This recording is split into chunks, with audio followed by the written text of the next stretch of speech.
Since losing that seat, what have you been up to? Now, Mr. Attorney General, this particular provision sounds unconstitutional, but why were there not consultations before moving forward with the proposals? Did they say what will happen when you guys get to St. Vincent? Because there are pressing social economic issues that I would want to address with you. In the hyper-information age of social media, the Bubb Report knows there is more to the story.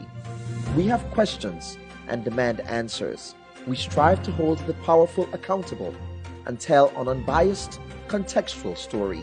You know what happened. We let you know why it happened.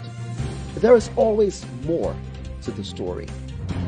The Bubb Report, streaming every Sunday at 11 a.m.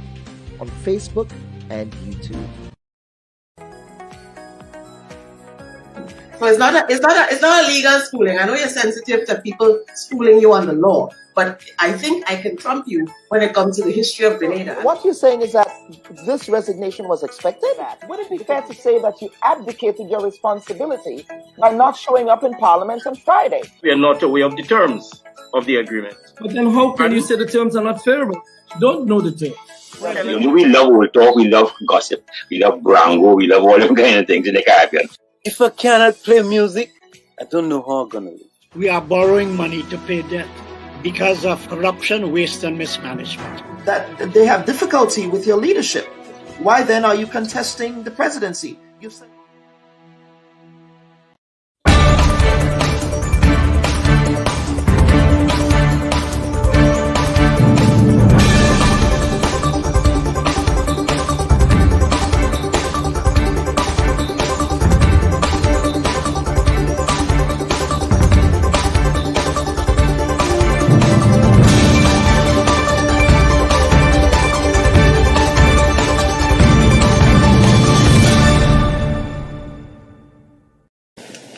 everyone, and welcome to the first edition of the Bubb Report for 2022. Now, before we look forward with guarded optimism for a better year, and towards the end of a pandemic that has continued to wreak global havoc in the way that it upended our lives, it is essential to look back at the year that was. The great tech pioneer Steve Jobs opined, quote, "You can't connect the dots looking forward. You can only connect them by looking backward," unquote. No matter who you are, 2021 brought challenges. On this program, we attempted to objectively cover these challenges through the eyes of an informed citizenry. And what it taught us is that resilience is still very much alive in an ever-changing Grenadian and Caribbean civilization. People are willing to share their knowledge and stories to help in the advancement of a better informed citizenry. And so, for our first episode of the Bubb Report, we will recap some of the major stories and issues we covered in 2021. A major volcanic eruption in St. Vincent that displaced thousands and disrupted socioeconomic life for its 110,000 residents in the middle of the year set the tone for what was to be a turbulent period for Grenada and the Caribbean. COVID-19 also ripped through the region with frightening speed and terror, leaving a sad and tragic tale of staggering human loss at an unprecedented scale. As we look forward to 2022, it is safe to surmise that COVID is not done with us yet. Calypsonian Gypsy, in his seminal 1985 Calypso composition, asks, "Where do we go from here?" unquote.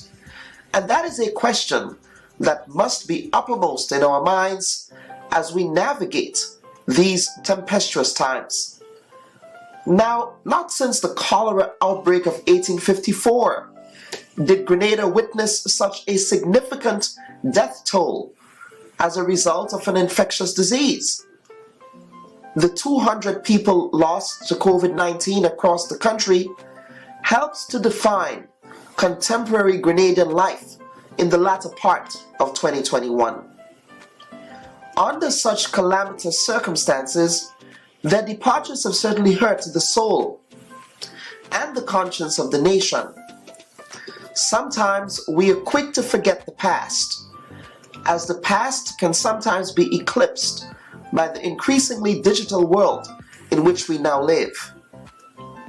In the age of scrolling past and scrolling on to the next distracting post on social media, we fail to acknowledge the gravity and the tragedy that 2021 brought us.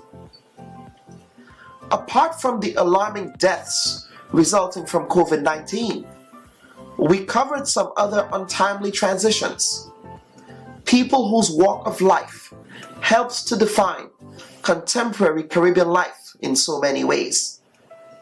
In 2021, we lost Singing Sandra, Brother Resistance, Yasin Abu Bakr, trade unionist Basil Harford, media workers Levi Benoit and Michael Pascal, the great cultural icon Peter Bain, civil servant extraordinaire Meryl Forsyth, politician Elvin Nimrod, and so much more. We also ventilated issues of labor relations, the Grenlock repurchase, politics, and in particular the election of Deacon Mitchell as the new leader of the National Democratic Congress, the supply chain crisis, consumer prices, education, culture, and the arts. The new year is upon us, but what kind of year will it be? What lessons will we carry with us and shape this year into a year of hope and possibility? How will we have transformed based on what we have experienced? This, folks, is entirely up to all of us. And the more we summon and strengthen our resilience, is the more we can bounce forward into a new and better year.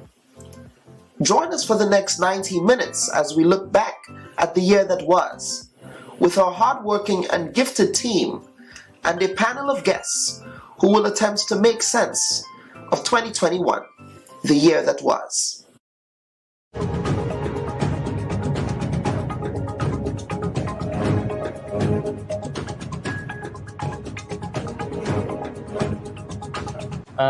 Very proud of what you're doing, and I think it's much needed. So thank you so much for your contribution. Thank you again for watching the Bubb Report. Viewers and listeners, we want to thank you sincerely. Ashley, thank you so very much. Senator Chester Humphrey, welcome to the Bubb Report. Mr. Mitchell, welcome to the program. The Honorable Jumani Williams, we call him Jumani, who is the public advocate for the city of New York. The Honorable Baz Diopande, former Prime Minister of the Republic of Trinidad and Tobago. Mr. Pandey, welcome to the Bubb Report. Thank you. Senator Andre Lewis of the Grenada Technical and Allied Workers Union. He also represents organized labor in the Senate. Senator Christopher Dialli, who represents the business community in the Senate. Cassandra Mitchell, who represents the interagency group of civil society organizations in Grenada, as well as Mr. Brian Grimes, who is the president of the Public Workers Union of Grenada. The Honorable Tobias Clement. Mr. Clement, welcome to the Bubb Report again. I have Findley Jeffrey, the scholar. Is it Nicolai or Nikolai? I hope I pronounced it. Nikolai. It's Nikolai. Thank you. Yes. And welcome to the program. Her Excellency Ambassador Luan Gilchrist. Ms. Randa Robinson, you are here in your private capacity and in your personal capacity. Yesterday we learned that you were detained by law enforcement in Grenada. Folks, that was a tribute to some of the souls.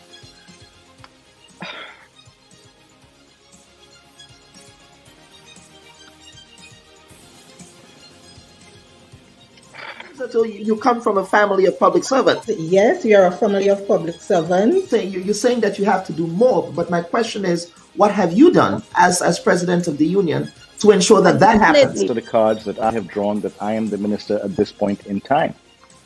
And for members of the public... But you're also a servant of the people. Reporting now, recurrent revenue 786.2 million, recurrent expenditure 633.7 million, and then capital expenditure 225.3 million.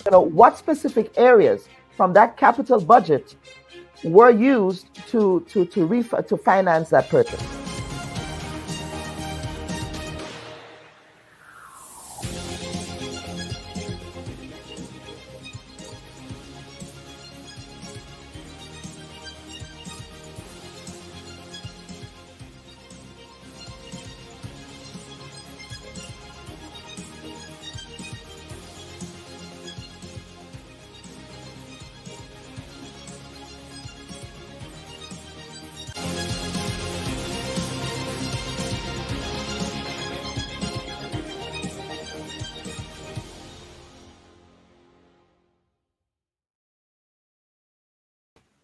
A pleasant good morning, everyone, to our viewers and listeners, and we welcome you to this, the first edition of the Bubb Report for 2022. Of course, I am not on my regular set in North America. I'm glad to be away from North America. I'm actually on the beautiful island of Curacao here in the Southern Caribbean. As we know, they are part of the chain of ABC Islands in the Netherlands Antilles for some rest, relaxation, and renewal. But of course, my commitment to you, the public, remains as the executive producer of the Bubb Report. So even while I am away from my set in North America, I will ensure that I bring you the quality programming that you desire on Sunday mornings. Now, I believe in self care as a fundamental part of my own daily routine. In fact, engaging in self care has been clinically proven to reduce or eliminate anxiety and depression, reduce stress, improve concentration, minimize frustration and anger, increase happiness, improve energy, and much, much more. A fun fact I need to let you know is that I'm also taking time to write my memoir here in Curacao as well. My memoir will be published next year. The title that I'm playing with right now is From Primrose to the Potomac, and it will really document my life story of resilience and overcoming during this exciting odyssey of life that I've been on. But of course, today what we want to do, viewers and listeners, is to welcome my first guest for the program. And we want to look back because we believe that 2021 here at the Bubb Report was the pandemic year for Grenada. It was also a year of a significant loss for the country, a year of significant sadness. And one of our guests here, Mr. Jared Sincere. Jared, welcome back to the report. We believe we've actually voted you as our guest of the year, simply because you were able to bring some serendipity and clarity to the year that was really uncertain for us as a people in the context of the COVID-19 pandemic. So, Jared, welcome back to the program as our first guest, as one of our first guests for 2022. Okay, good morning, Kellon, and thank you for having me again, and good morning to all your listeners and followers of such an educational program, the Bubb Report. I've been happy to be part of it for 2021. Absolutely. And before we get into the conversation, I also want to thank some of our committed viewers. We have people like Lydia James. We have people like Melissa Gabriel. We have people like, what's the sister's name now? The sister's name is escaping me now. Patrice, Susan Patrice, Sue Patrice, yes, a committed guest.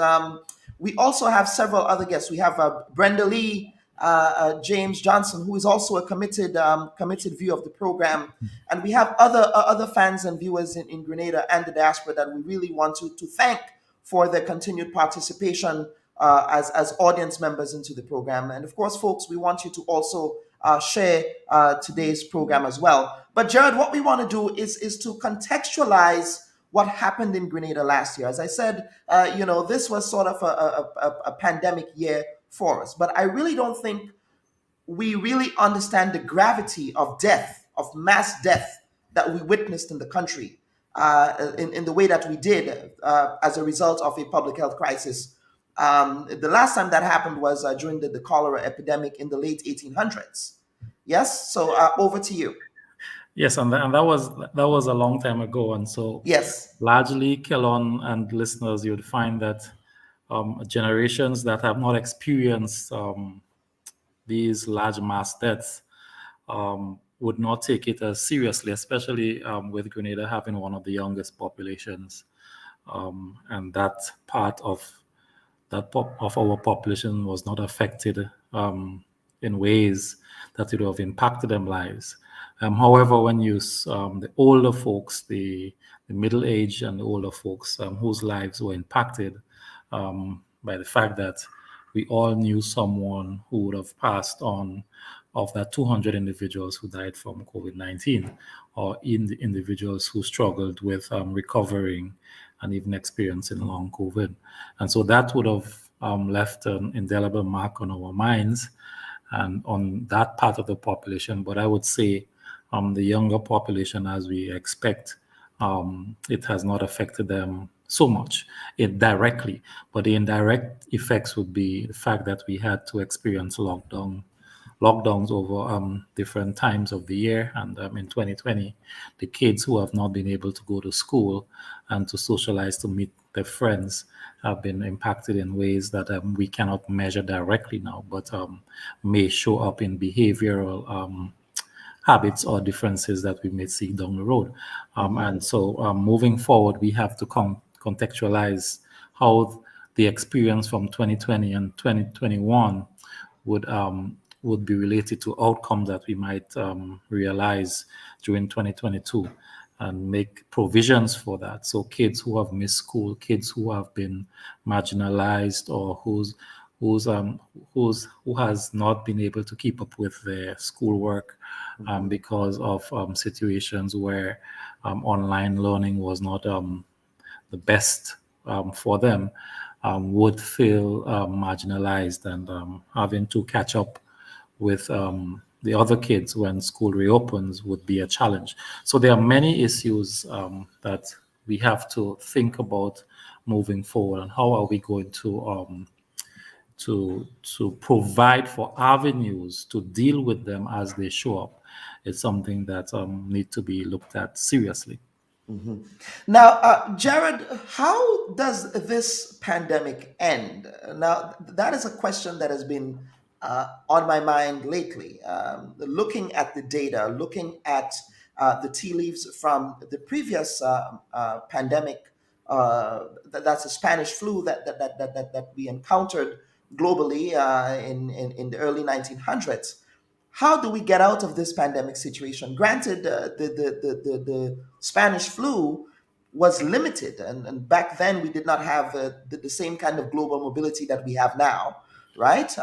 But how do we get out of this pandemic, given the context of the various mutations that we continue to witness, and given the context of the relenting nature of COVID-19? That's a very interesting question, because the scenario today is very different from what we experienced centuries ago. And you did mention that we have a global village today rather than different countries, because we do quite a bit of traveling and movements during any given period.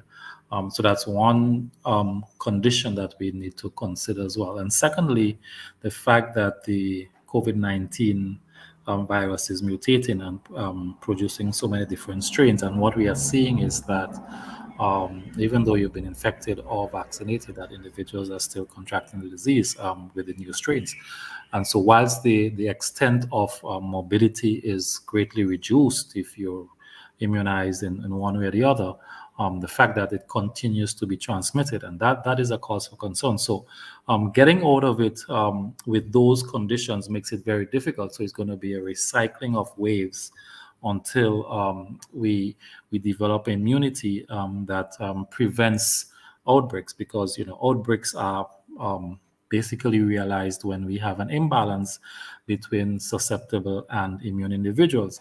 And if number of immune individuals within our population does not increase as a result of the mutating virus, then it makes it very difficult to place a specific time frame for us to get to that point where the world population would have developed immunity that protects us from contracting any further or future mutations. And so it's up to us now to be able to live with it until we get to that point, because whilst we understand the protocols and how it is useful in reducing the risk of contracting it, but we also understand that vaccination provides some form of protection.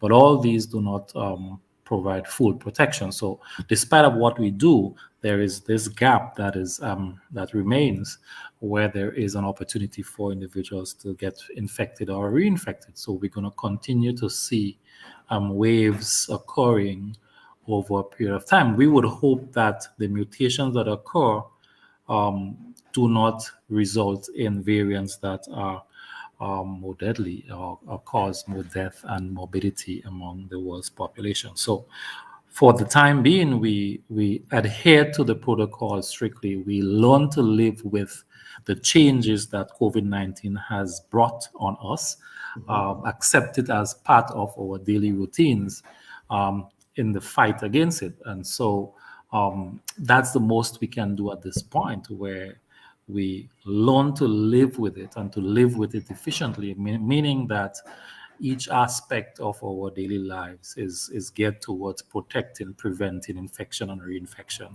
whether we're vaccinated or not.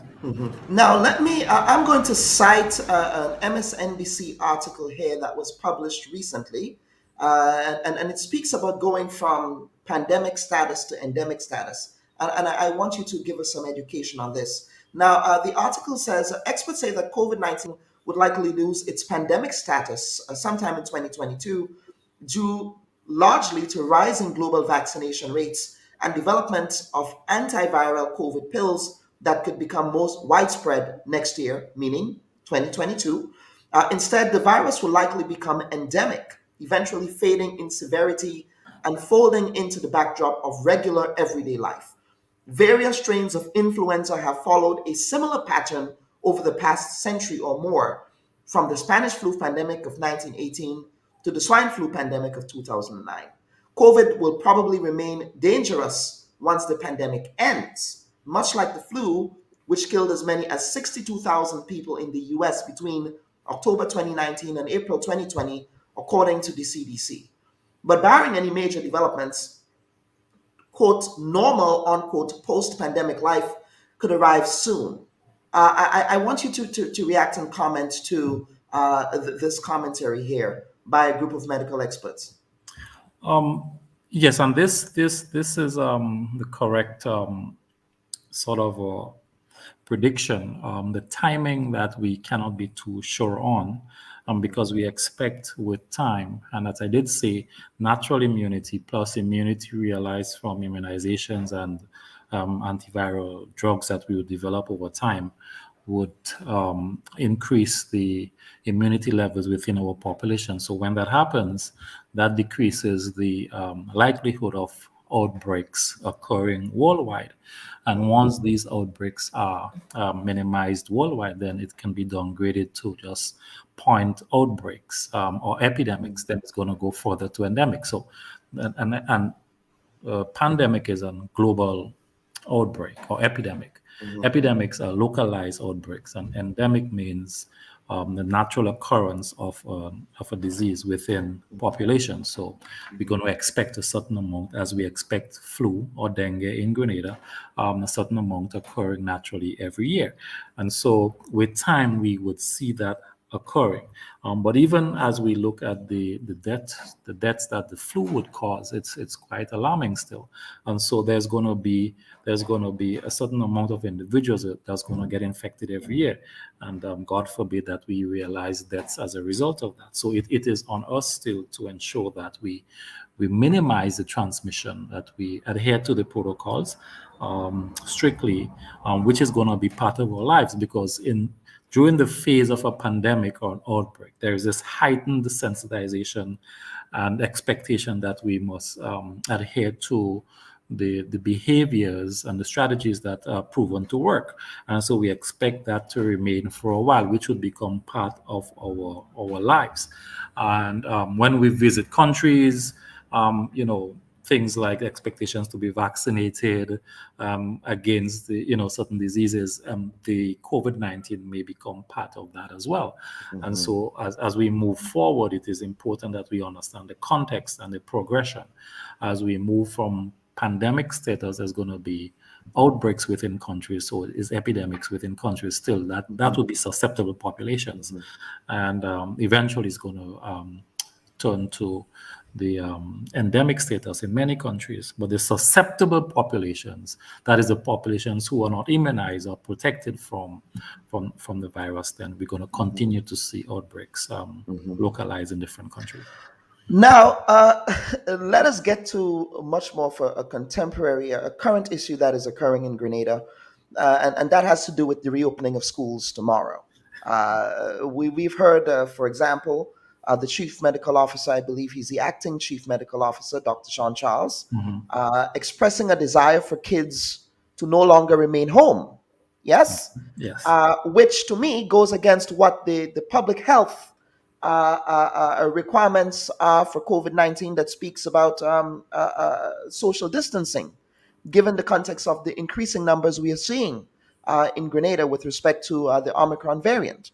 Now, they are proceeding with reopening schools. I do not know how we can socially distance in schools when that is a requirement.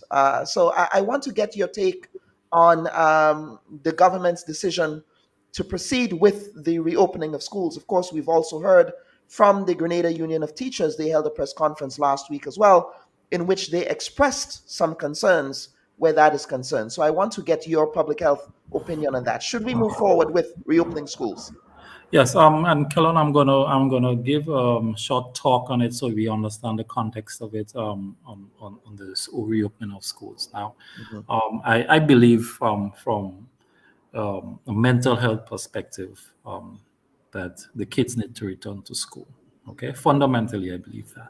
But let us examine the current situation. Let us examine what the science is saying about the spread of COVID-19 among this population. We already know that somehow kids seem to have a higher resistance, or the risk is lower for contracting and even having extreme disease or morbidities among when they get infected, barring the kids that may have underlying conditions. And so let us look at what we know. I'm going to go through what we found, right? So in one of the studies that was done in North Carolina, looked at 90,000 students and teachers over a 9-week period. And the expectation based on transmission rates within the communities, they expected to see about 900 cases, and they found only 32. Another study looked in Wisconsin at 17 schools over 13 weeks, and that was in autumn, which is a cooler part of the year when we expect transmission rates to be higher. And they only found like 191 cases. Thirdly, in Nebraska, there were over 20,000 kids and staff looked over a year as well, and only 2 events that were again found on campus. These studies just looked at the cases that were confirmed and did not look at testing kids throughout the campuses or school grounds, etc. And that is one of the criticisms of those studies. But let us look at other studies that tested kids despite their COVID-19 status, right? So in Norway, they looked at there were 14 identified cases in kids 5 to 13-year-olds. And what they did, they tested the close contacts to those kids, right? So the individuals that came in contact with those 13 cases, and they found that there was only 0.9% secondary cases among those individuals, which is very low. And the adult contacts, they were 1.7% secondary cases as well. In Salt Lake City, they did a similar thing. They tested 71,000 individuals, right? And staff and students. And that came into contact with 51 students who were positive for COVID-19. And what they found that there was only 12 positive among those who came in contact to the individuals, the 51 individuals that were positive for COVID-19. And which is a secondary attack rate of 0.7%, again, very low. In New York, a New York study found a similar attack rate of 0.5% as well. And so it is important. So what we're seeing that there is a low secondary attack rate among that population of the kids. But that is when we have the established protocols adhered to. So it's in those environments where the protocols of social distancing, of sanitizing your hands regularly and wearing masks, we are finding that the transmission rates among that cohort of individuals, that is students as well as teachers and staff members, is very low. And so it is showing to us that if among that population where the risk is already low, and we establish those protocols and adhere to them strictly, then we can have kids going to school with very low transmission rates. And so that is what the science is showing. However, on the other spectrum, in 2020 in Israel, there were outbreaks in schools within 2 weeks, and that's mainly because again, in Israel they sort of relaxed their protocol measures and standards, and quickly found that the rates went up. So what is it showing there? And it went up to like 13.2% and 16.6% among students and staff, respectively. That's secondary attack rate, which is higher, much higher than what we've seen in the other studies, but still very low compared to populations that are existing just normally outside of the school environment. And so the lessons that we are seeing here coming out of those studies is the fact that if we control those environments, allow the kids to go to school, but we have strict environments of social distancing and hand sanitization and wearing of masks, then the transmission rates are very, very low. And that I think is something very positive. Having said that, my position is that the kids should go back to school because I think that the disparities between the students is increasing as a result of the online learning. And that is not good because we're going to see that impacting their lives in many different ways in society a few years when they have to do the external exams and move on to other levels. And so that's something that we have to look at as well. So the question is, Kellon, have we put things in place to reopen schools that would back the science showing that when established protocols are present and adhered to, that we would have low transmission rates? Because this is what we expect. This is what we want to see. We want to see the kids go to school, and we don't want to hear what cases and outbreaks occurring in those populations. And so my question is, or my concern is, are those in place to ensure that we see those low transmission rates? Because it's going to happen. We're going to have a few kids having. In other words, as Margaret Francis is saying, and I think she's saying the key point is that strict adherence to the protocols were responsible for the low transmission rates in those studies. Given Grenadians' lax approach to adhering to protocols, how likely are we to see similar results?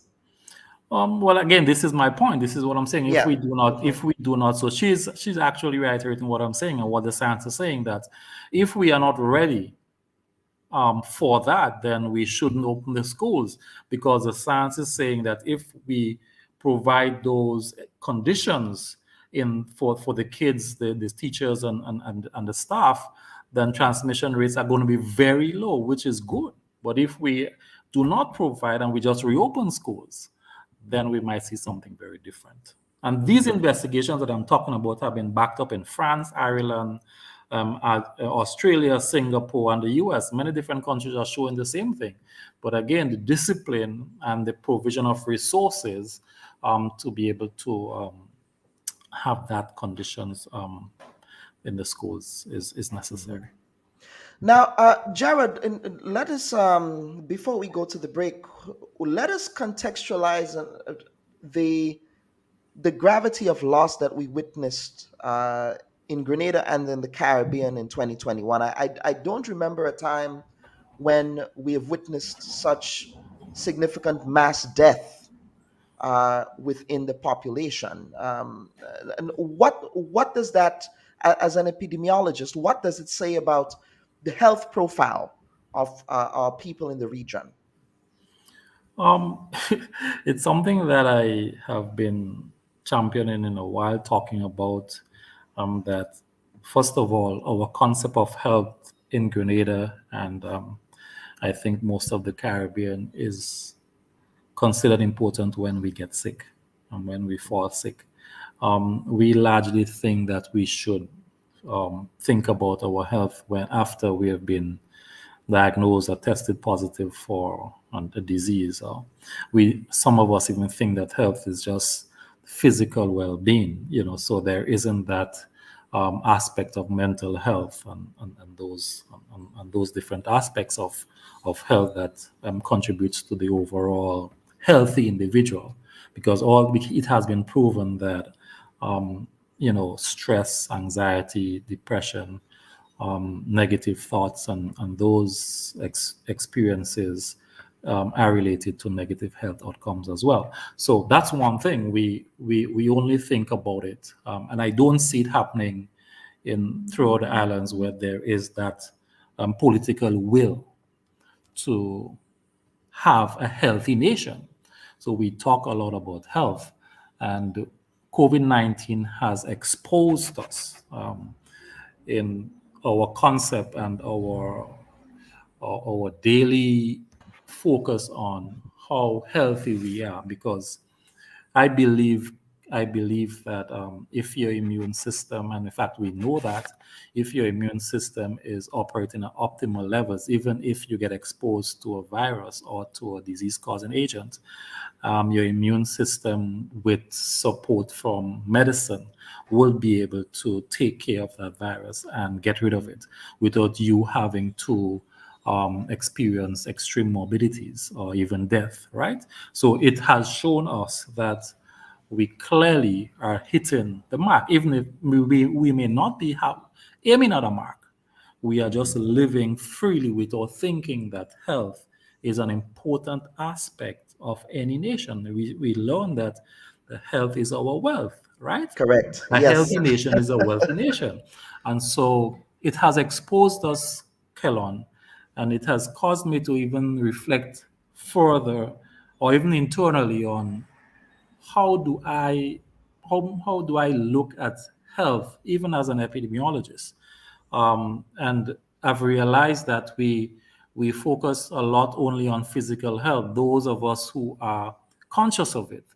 But it is something that parents or kids or the school system, the church, all different institutions must be on board. The government, we must focus on having a healthy nation. In other words, a healthy baby doesn't just present itself. The dad has to be healthy, must have a healthy pregnancy for us to have a healthy baby.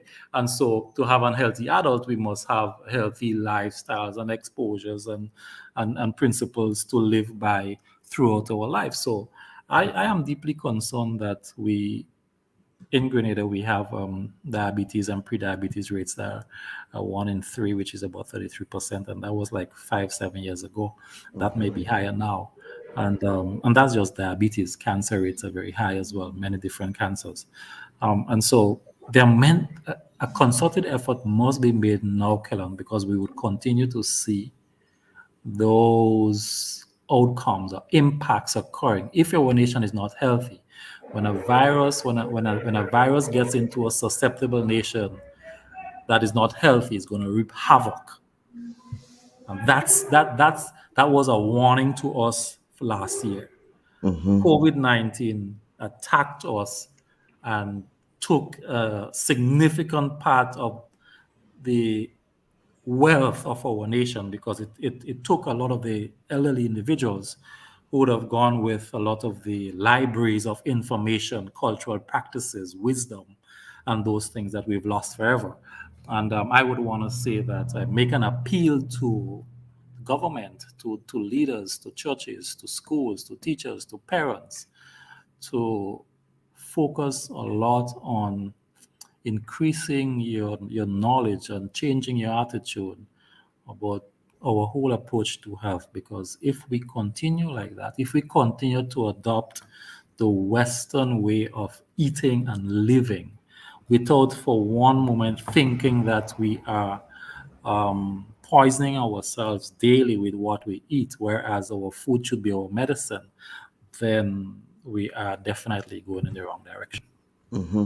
That is a shot across the bow for both systemic responsibility, systematic responsibility, and personal responsibility, because I think both of them are important here. Healthcare infrastructure is not only about having nice buildings. No, Right? no. It's about ensuring that you have the human capacity as well to manage the health issues that we have. And of course, another point here that we need to think about as well is not going to the doctor when you start to feel sick.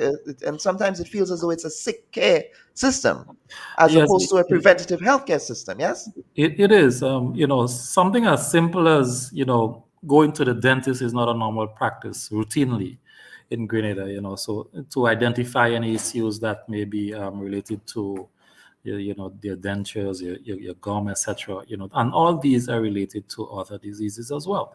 So our diet and those things. And so if we continue to look at just our health when we are sick, it is like individuals who we try to pull out of the river after they've fallen in and prevent them from drowning, but we are not interested in the source, that is where they are falling in from, and preventing them from falling in. But we are thinking of helping them out of the river, and definitely we are unable to save everyone. So it should be a dual approach where, yes, we have to help the individuals who are already sick, but we must also focus on preventing or forestalling those individuals who are at risk of getting sick, and those individuals who are not sick as yet, prevent them from getting sick. So, and our diet is one of the main ways that we can do that. And there are many other things like exercise, of course, that we would want to introduce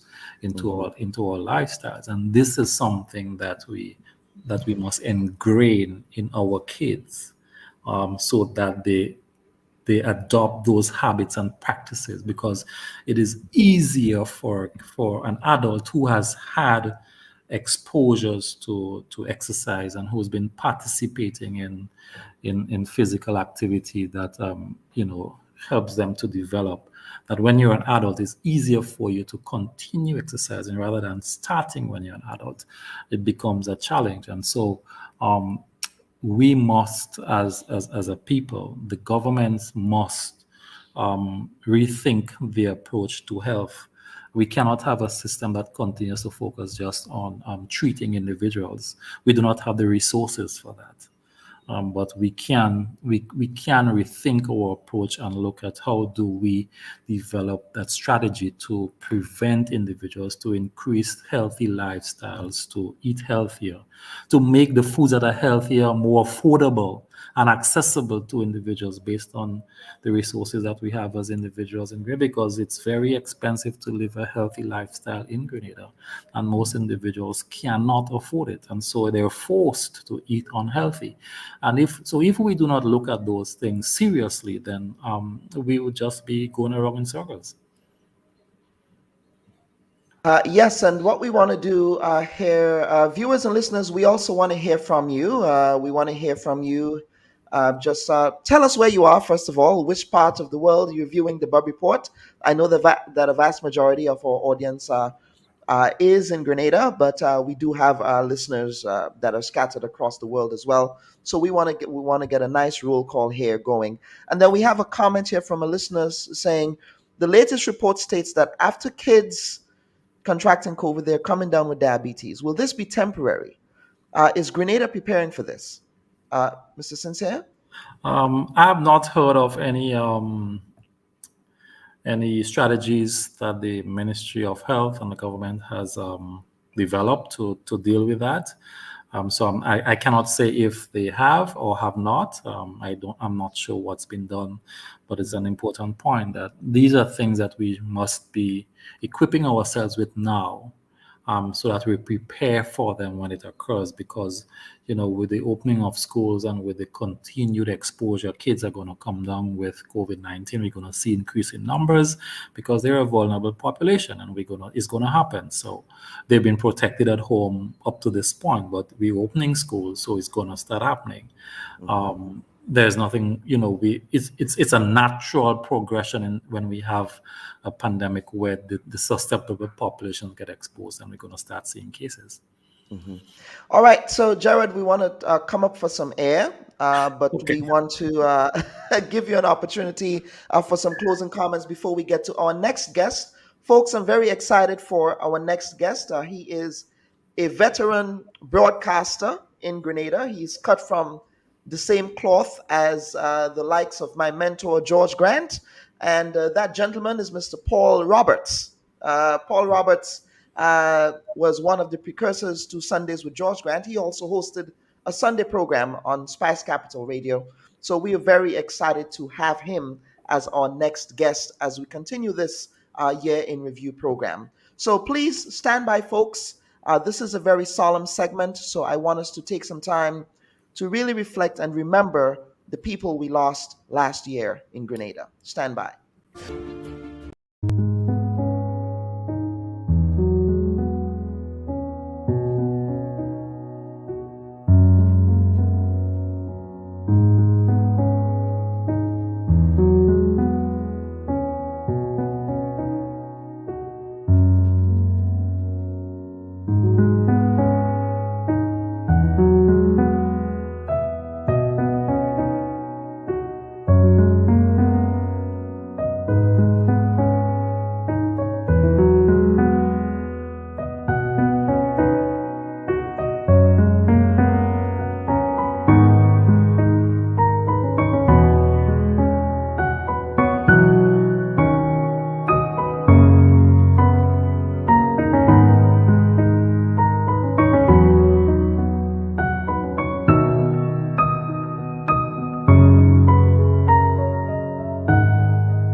And welcome back, folks. That was just a sample of the people that we lost last year. This program obviously attempted to really do justice to the legacy and the lives of those who contributed so much to the national development of Grenada, Carriacou, and PT Martinique. And again, I wish to extend my deepest condolences to all of the families who lost. I myself lost friends, mentors, loved ones last year, and their losses have left a gaping hole on the socioeconomic life of the country. So may their souls rest in peace, but may their memories continue to be a blessing, and may they continue to live in our hearts in infamy. And Mr. Sincere, welcome back to the program. And I want to give you an opportunity here for some closing comments, if you will. How do you want us to set the tone for 2022? And you've said a lot already in terms of how we should be managing our health outcomes. One of the things, though, that I was very interested in now. Anecdotally, we have witnessed significant death among the youthful population, if you will. A lot of young people are dying. Public health calls this premature death. Now, I'm going to cite some data here, and this is from the Borgen Project. They're a data science project. They do that kind of data, and I'm going to share some startling data here. Now, the World Bank's data showed that the 2017 life expectancy in Grenada was 72.39 years, while there was a rapid increase in life expectancy from 1960 to 2006. Life expectancy decreased from 2007 to 2017.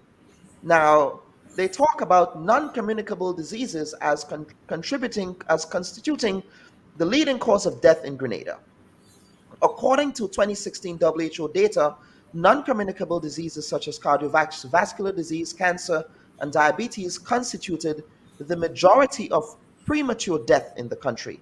Cardiovascular diseases, which constituted 32% of all premature deaths, were the leading cause of death in 2016.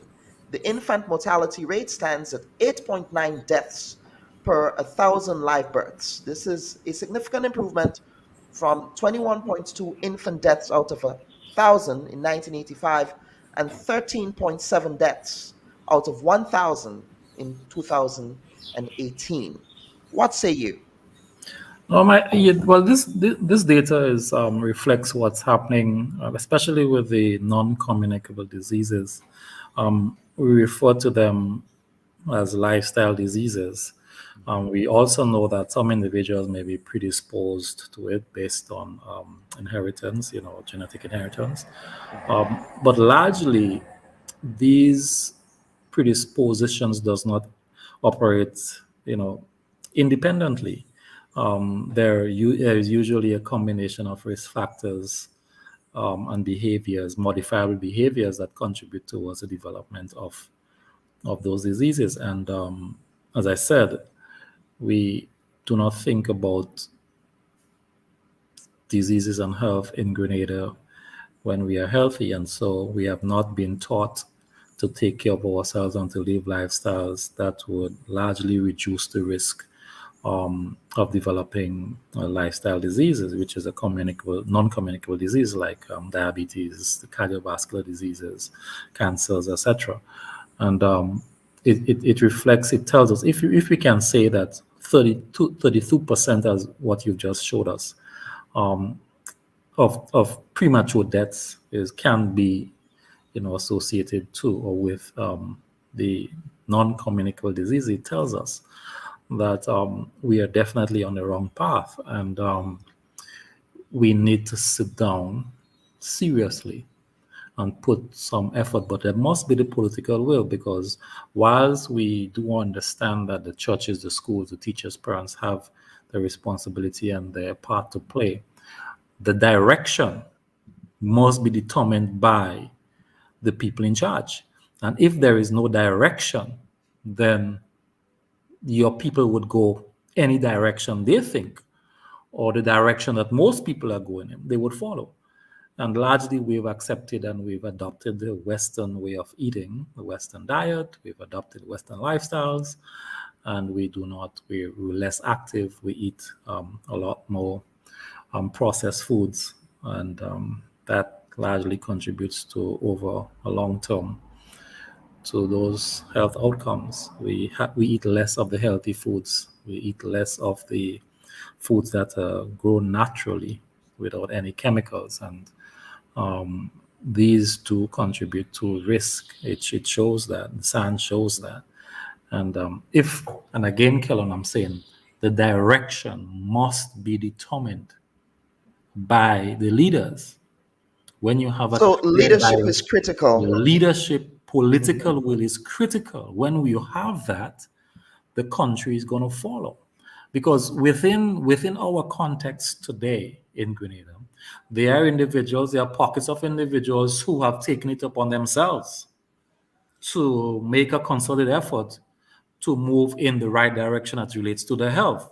But the majority of individuals would need a clear direction, because a clear direction would have policies attached to it that would make the foods and lifestyles that reduce risk of those diseases easier for us to access and to participate in. I look at the roads, I look at the parks where we can have paths to walk. There are no sidewalks. So even if an individual decides to go jogging in his community, if there isn't a park where he or she can go and he wants to jog in the community, it's a risk of being hit by a motor vehicle, because you have to run on the road. You're competing with the vehicles on the road. If there are sidewalks, then you can do a little walking and jogging on the sidewalks. They are in the parks that we have. I know the government has made an effort to light up most of the parks.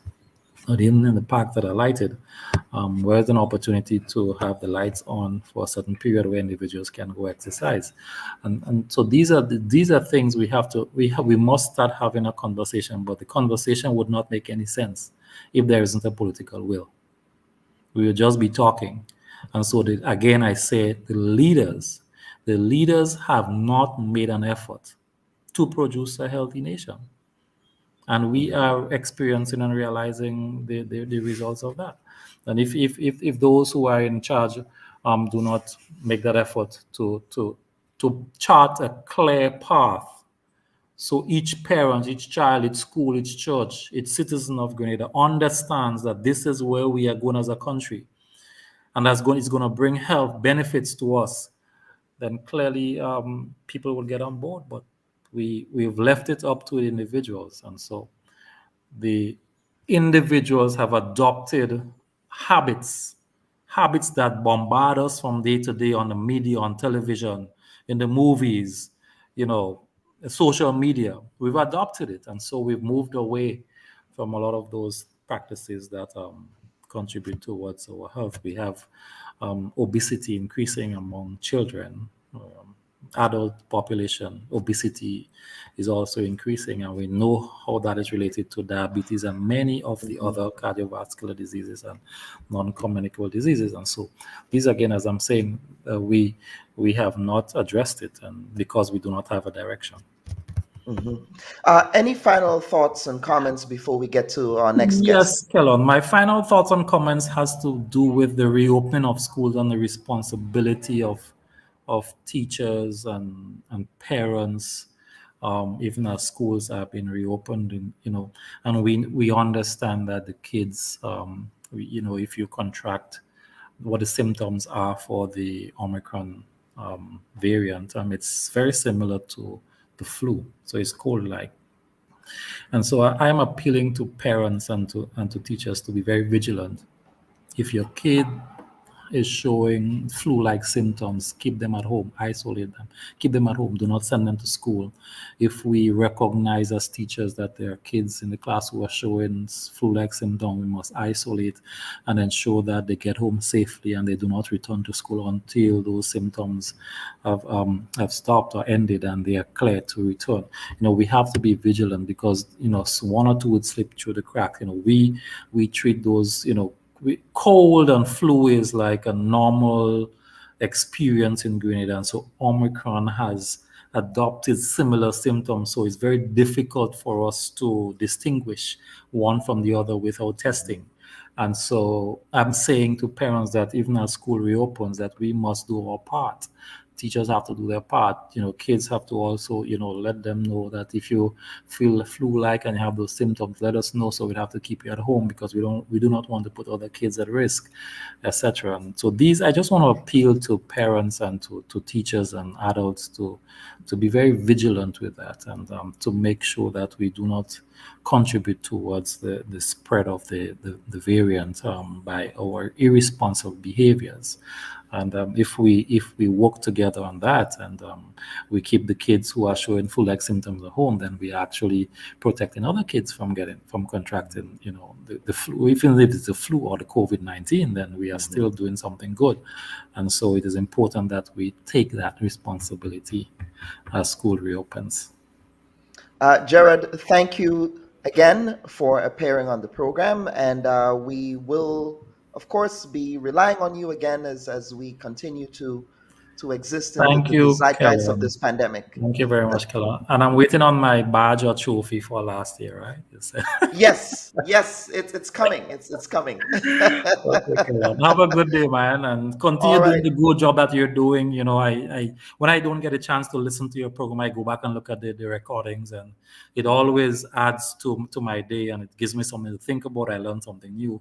So continue doing the good job. I mean, you found a part of your career and your contribution towards humanity, and I really do admire what you're doing. So thank you so much, bless up, brother. Jared. Thank you. You have a wonderful All right. Sunday. Folks, stay with us. We'll get back with our final guest of the day.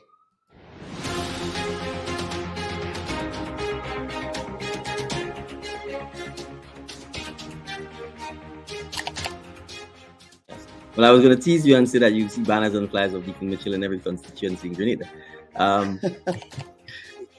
In a nutshell, the outcome is that we need to win the election. Mm-hmm. There's no question of that. And so, in a sense, we start at that point and we work backwards. In order to win the election, we need to present candidates who are hardworking, who understand that representation of persons and our people means service to them. It means you have to reflect their views. It means you have to be empathetic to the situation they find themselves in. And crucially, you have to be prepared to offer solutions to help them improve their lives. And so those are the principles that will guide the selection of candidates, because ultimately the National Democratic Congress must win the election if it is to be able to govern and if it is able to, and in order for it to be able to implement the policies that we think Grenada need to see. The same lawyer, Mr. Speaker, the same lawyer, the tokenism lawyer, Mr. Speaker, he went to court and fought against the people of this country, Mr. Speaker, on behalf of WRB to keep the non-fuel charge as it is. Quite astounding. You live here, man, because you don't know when I ring the bell. I have a bell right in the pocket. You never know. I heard you said change is coming. Change is really coming, leader of the opposition. We have too many battles to fight as a nation and as a people. And we must talk with each other, we must engage each other, but we must always decide and move forward.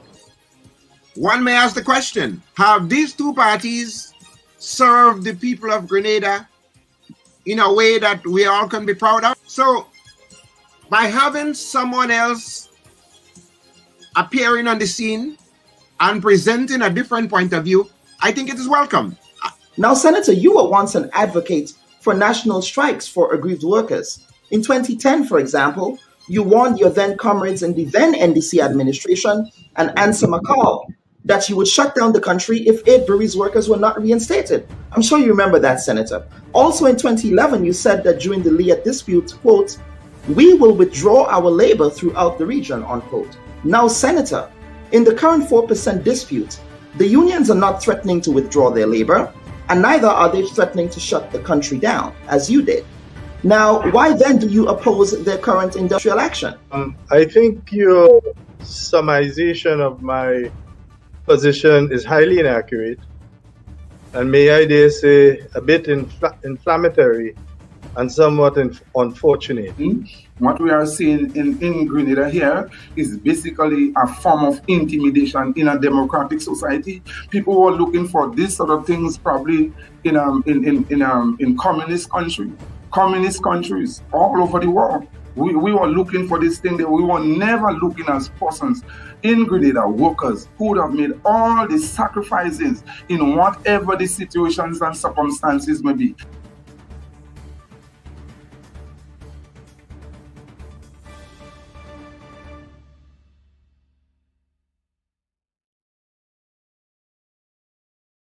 Welcome back, folks, and we will quickly move on to the second segment of the program. But viewers, we want to hear from you.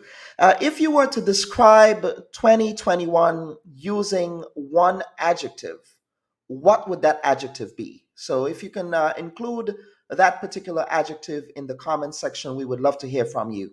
But at this time, I wish to welcome my guest, my second guest for the program today. That is Mr. Paul Roberts. Paul Roberts, a veteran Grenadian broadcaster.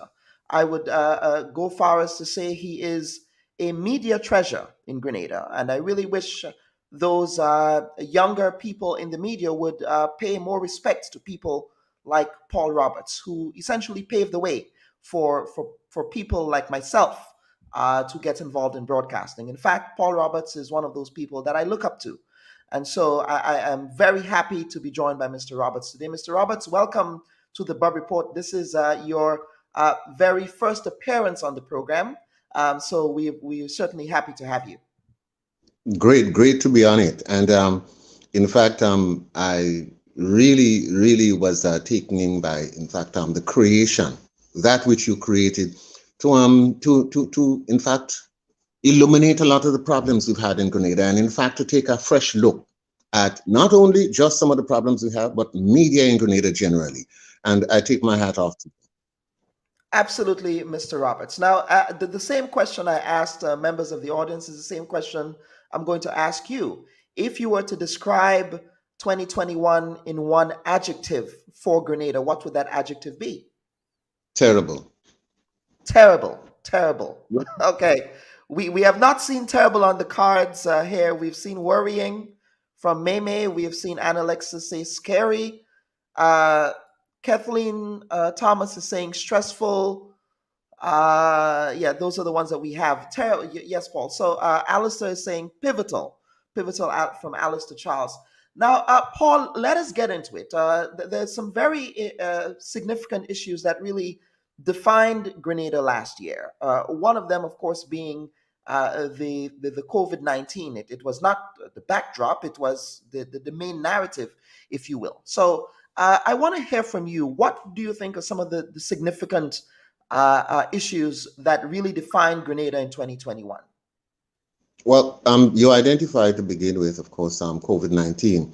And I like the idea that you used the terms of reference of remembering those lost in 2021. The significance and the tragedy of the death toll has been fantastic.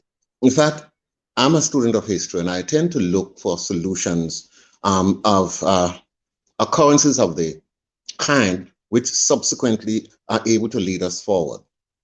And one of the things, let's first and foremost begin with saying that we recognize our health system was just not prepared for, in fact, a tragedy like that.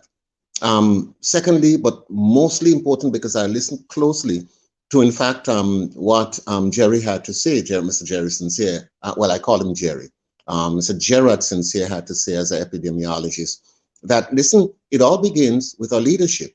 And that was what was very noticeably during the period of that time. And I'm not laying any blame at the realm, at the, in fact, foot of the leaders. But what I'm saying is our non-preparedness relative to our health system, poor decision-making by our leaders, because at certain time, they frightened the hell out of all of us in Grenada by adopting the kind of Holocaust mentality when we had the situation where we sitting here, cooped up inside your house, people are dying as we look at it like flies. And one of the major areas in news that this container is going to be put there for people to die. There was nothing to say, well, hey, guys, don't bother. We can pull this thing through together. All we were getting from, in fact, the leaders, from our leaders at that time, we're going to lock you down. If you get out, if you peep out, we're going to arrest you. We're going to charge you. So there was no encouragement for us as an individual in Grenada to come over the hill and to say, well, there is, in fact, light at the end of the tunnel because our leaders are rooting for us. No, just the opposite. And this is one of the things, in fact, Jerry said, it has to start with leadership, not only Jerry, but in fact, remember, the Prime Minister of Barbados at her very signatory presentation chided the whole world about leadership. And we have poor leadership, poor political leadership in the Caribbean at this time. So that is one of the major problems we had last year. Poor leadership from the decision makers. Again, the importance, what it taught us last year too, the importance of the messenger and not just the message. You know, there's the old adage of listen to the message and not the messenger. Well, in the case of COVID-19, the messenger was as important as the message, or if not more, because credibility was one of the major areas that we had problems with during the COVID-19 era. And people, believability, Grenadians just didn't believe them because you were hearing one thing, seeing the other, and you tend to lose faith in the leadership. And that is precisely what happened. Again, this, I'm not laying the blame at the foot, like I said, of many of our leaders, but the reality is we had poor leadership. In fact, historically, let's face it, we know in Grenada, twice a year, you have a bug hits Grenada. One, around Carnival, when all the visitors go back, and secondly, around Christmas time, when all the visitors go back. We get, remember the good old days, Kellen, you might remember our back and neck and this sort of thing. We've been having these things time immemorial. Why wasn't our leaders prepared to deal with these kind of problems? You know, and maybe 2021 was the year in which it shocked the leaders into reality. So they weren't leading, they weren't preparing for, because our history clearly showed us that one of these days, like Hikam Jenny, something is going to happen. We got to pre-prepare. And in fact, the leaders of Grenada, and I'm not talking necessarily only the government of Grenada, I'm talking the health, social, just about everybody, was not prepared. And that was the reason. It was a combination reason. I mean, a combination of all these people were the reason why 200 people died around that time. Many of our friends, when you played that little clip there, it really kindled back memories, you know, and boy, it was a sad time. It was really a tragedy for Grenada in 2021. You know, the loss to me, and when compiling that particular clip there, just reflecting on the human loss.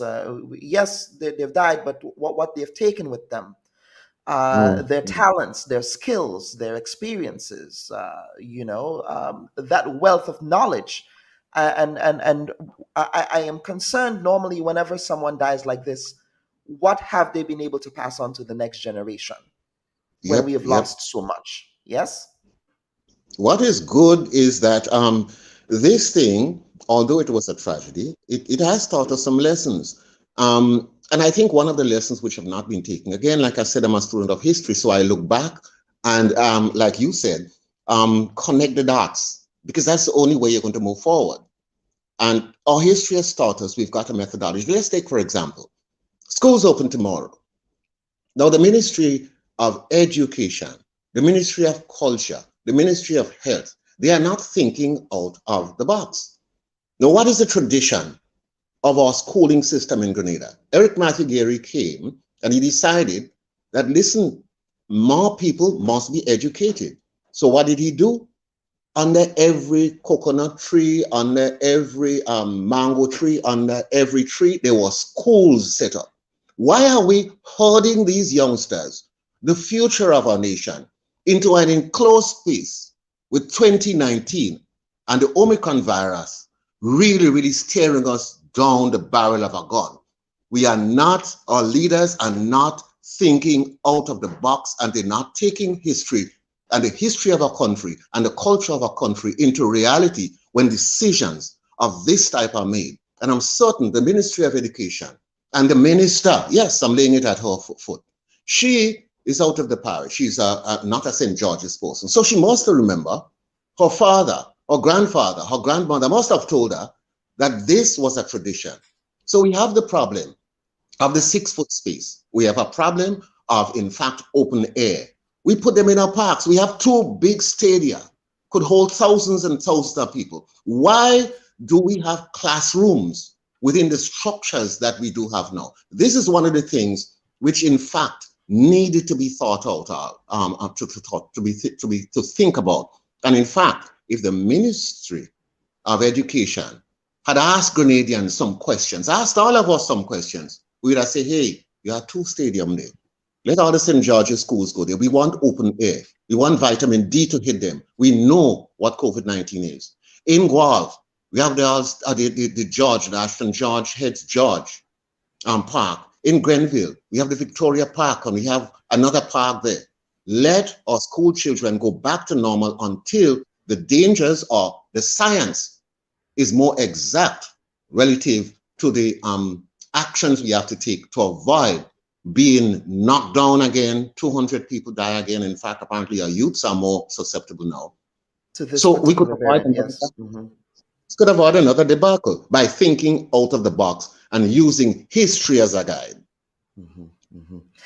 Now, also last year, St. Vincent and the Grenadines, the volcanic eruption in St. Vincent and the Grenadines was also historic. That was not a footnote in history, but again, it sort of preempted, to me, it was a metaphor for what also happened in the rest of the region.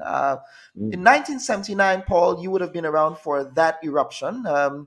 Comparing that eruption to what occurred last year, what are your thoughts and observations?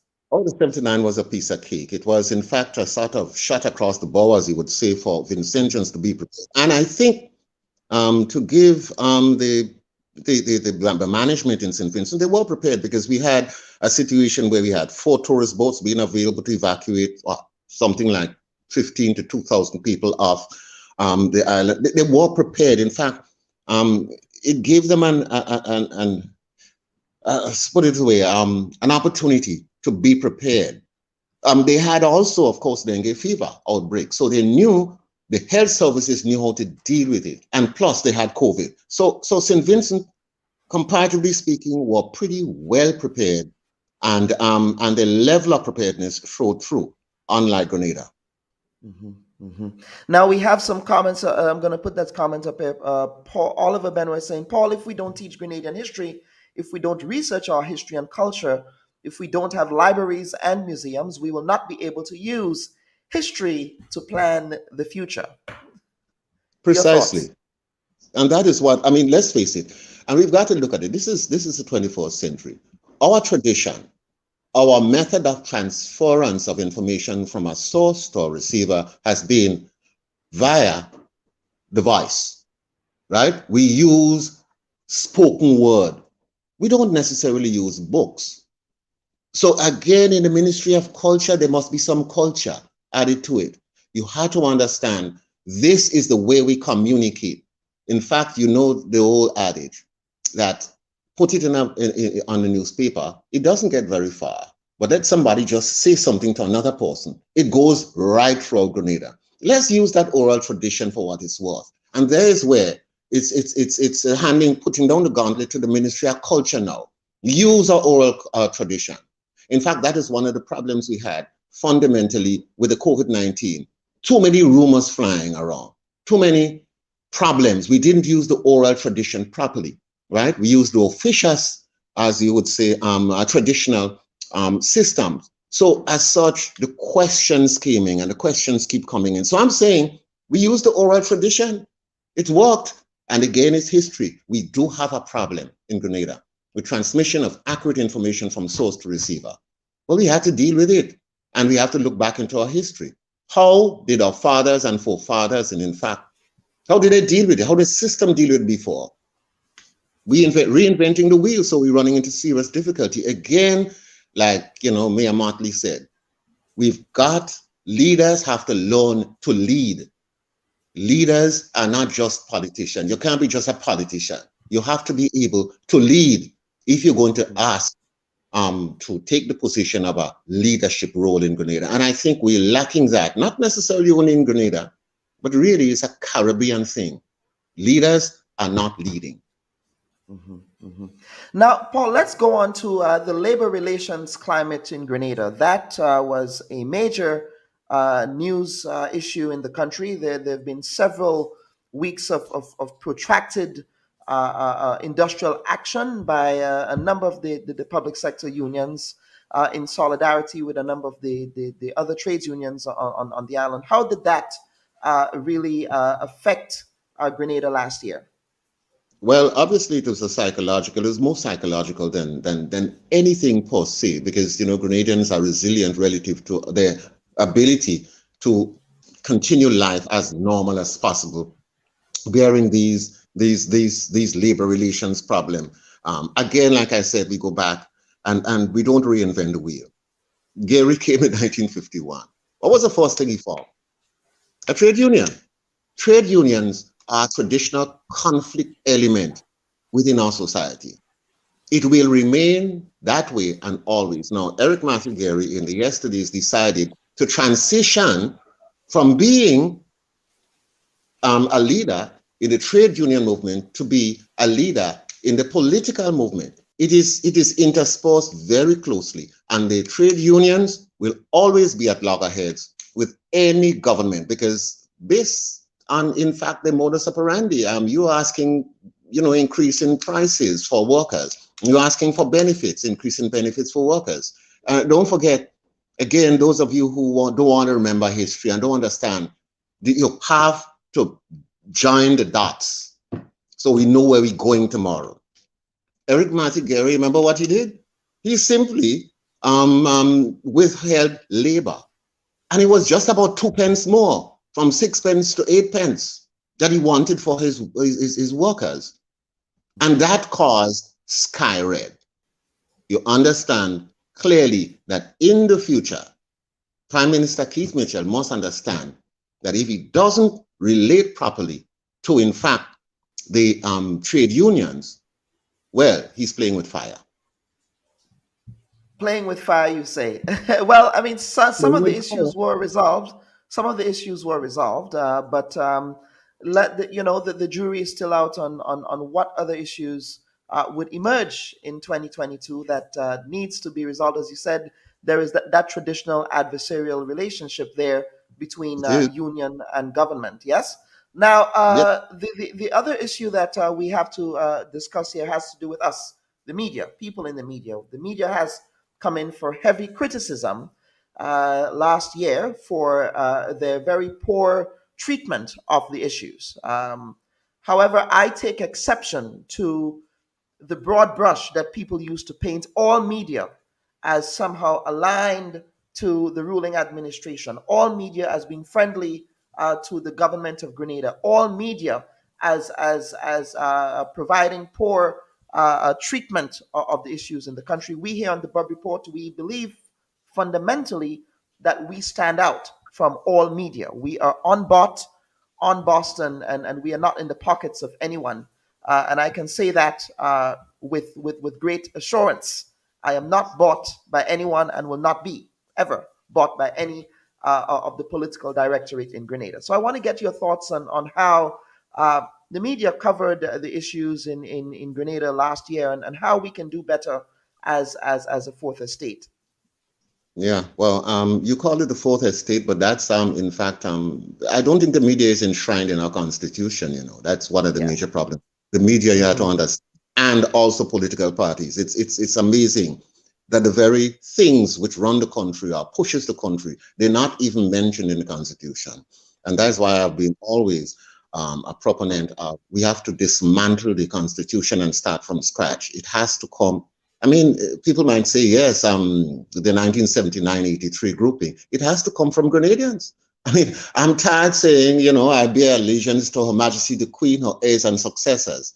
I want to be able to say I bear allegiance to every living Grenadian. I want to think in terms of my Grenadian and my people. So that fundamental problem is what is created. Relative to the question you ask, I mean, the media was formed in Grenada, if we again look at the history, almost by accident. In fact, it was a fight, a massive fight between myself and Stanley Charles to get recognition of broadcast media in Grenada by the leaders. And I tell you this story because it's so awfully important. I remember immediately after the invasion, I went to Howard Blaze and I said, Mr. Blaze, I'm trying to open an FM station. He says, what you telling me, Mr. Roberts? I say, well, I'm an investor. He says, Mr. Roberts, you're an investor. Mr. Roberts, I want a real investor. You know what he said to me? He says he wants to, I'm sorry about saying it on your program, but I think we're on the internet, we're not on regular radio station. No, he wants someone with a bag who comes to Grenada and say, hey, you need to spend $2 million to open up a radio station. That kept us back for many years. Not only that, we went to court, spent 7 years in court fighting the government, just trying to survive. I am saying that immediately out of that came the Keith Mitchell administration. We know the story. And he is a consummate politician. He saw the opportunity of giving licenses to everybody, and everybody within his ambit, so that he could control it. And that is how the media was formed. It was formed by people who came off the streets, people who had an idea, a mechanic get an idea, and he put together a radio station. And as such, his loyalty is to the new National Party government. So he will run all programs and all systems, and then he will X out the NDC. So what you did have there was an astute political move by Keith Mitchell. So he owns literally every one of the houses. If you don't capitulate to him, then you have to stay on the side. Now, it's hard speaking, but it's the truth, because I've paid the price. And so the media now, on its own, has to educate itself. What is happening, we have the media forming themselves into a trade union, MWAG. We don't want trade unions again. If the media want to join trade union, do the Technical and Allied Workers Union. Let us join the media into Technical Allied Workers But Union. you call them a trade union. I would reject that notion. I don't think they're even they're probably a social club. I mean, I would get criticism for saying that.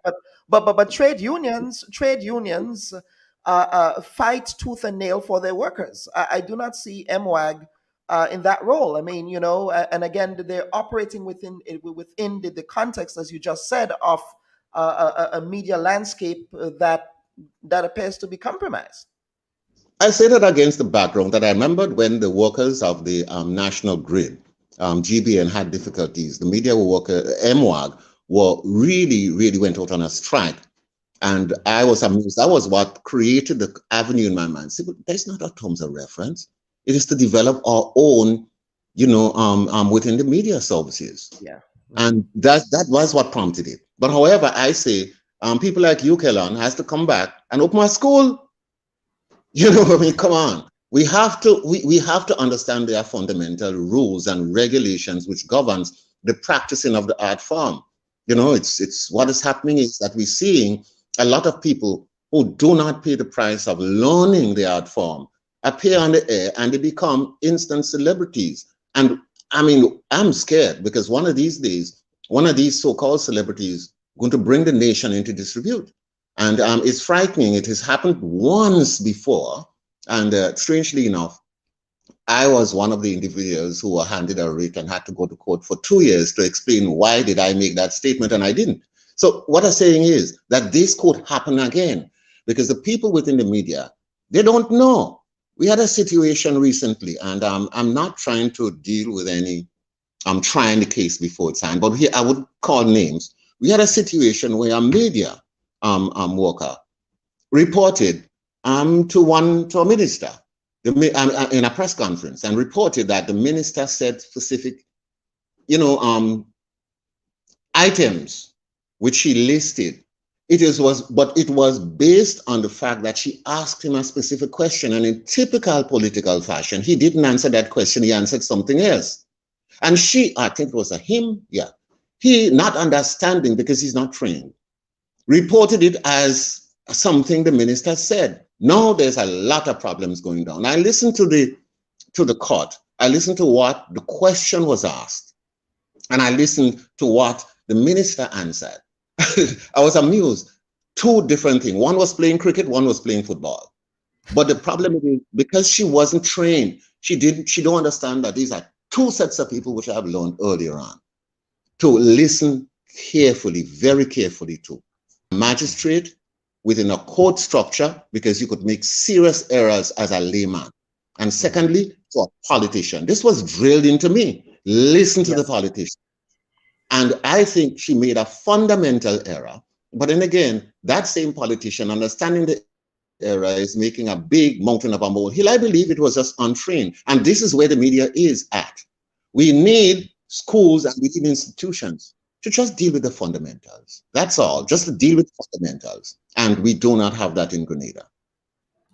And you make a very important point here. And sometimes I see reporting on a lot of these post-cabinet press briefings or government press conferences, or even press conferences that are held by other interest groups in the country, political groups in the country. The NDC comes to mind, and things like that. And sometimes the reporting is just a rehashing of what was said without giving us a critical analysis of the issues. Now, journalism tells us that your reporting has to go beyond what was said. In fact, you have to be able to, as the journalist, to decipher what was not said.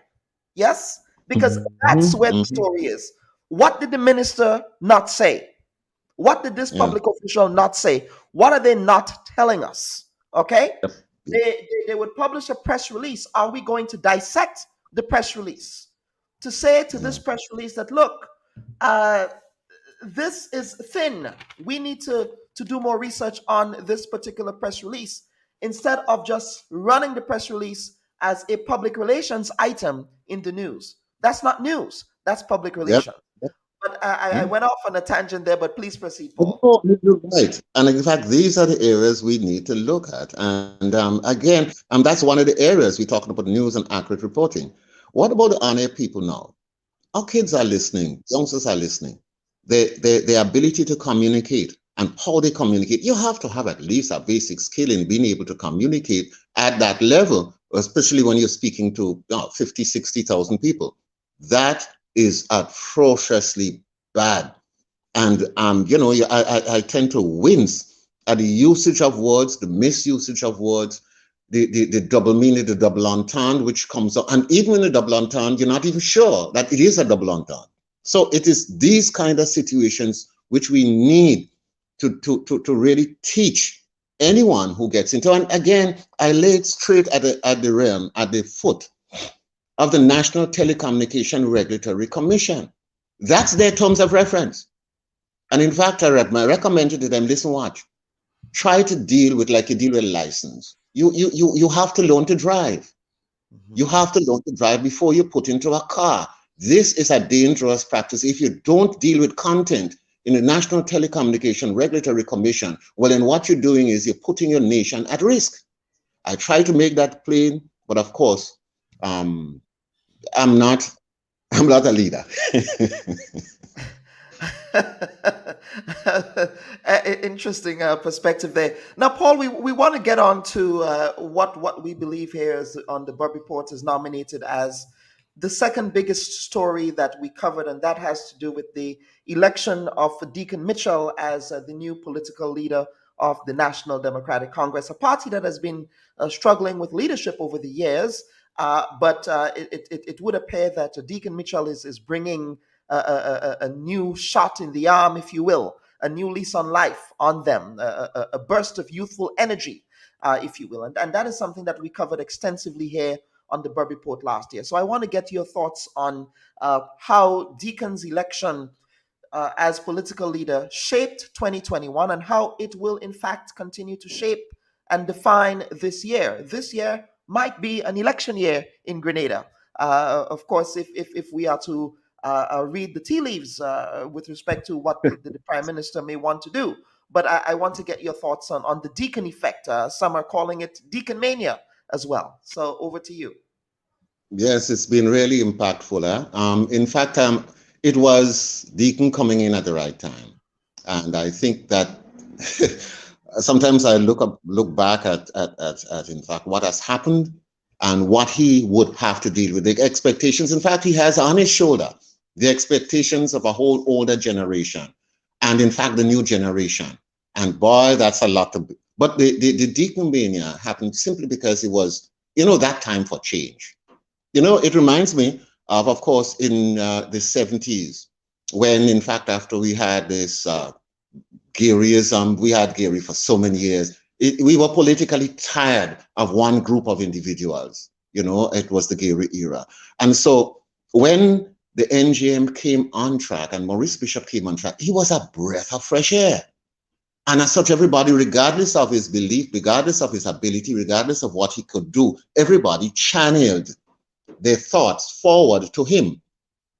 This is what has happened to Deacon Mitchell. And I hope that somewhere along the line, he is able to really live up to the expectations. It's massive expectations. In fact, Maurice Bishop, in those times, took 7 years with a push behind him to be able to affect the changes that he was talking about. And even then, he took power by the bullet rather than the ballot, because he couldn't deal, the system couldn't deal with a youth coming from somewhere, or young people coming out of the blues and wanting to take charge. In fact, I remember Gary saying, youths must be seen and not heard, you know, in those times.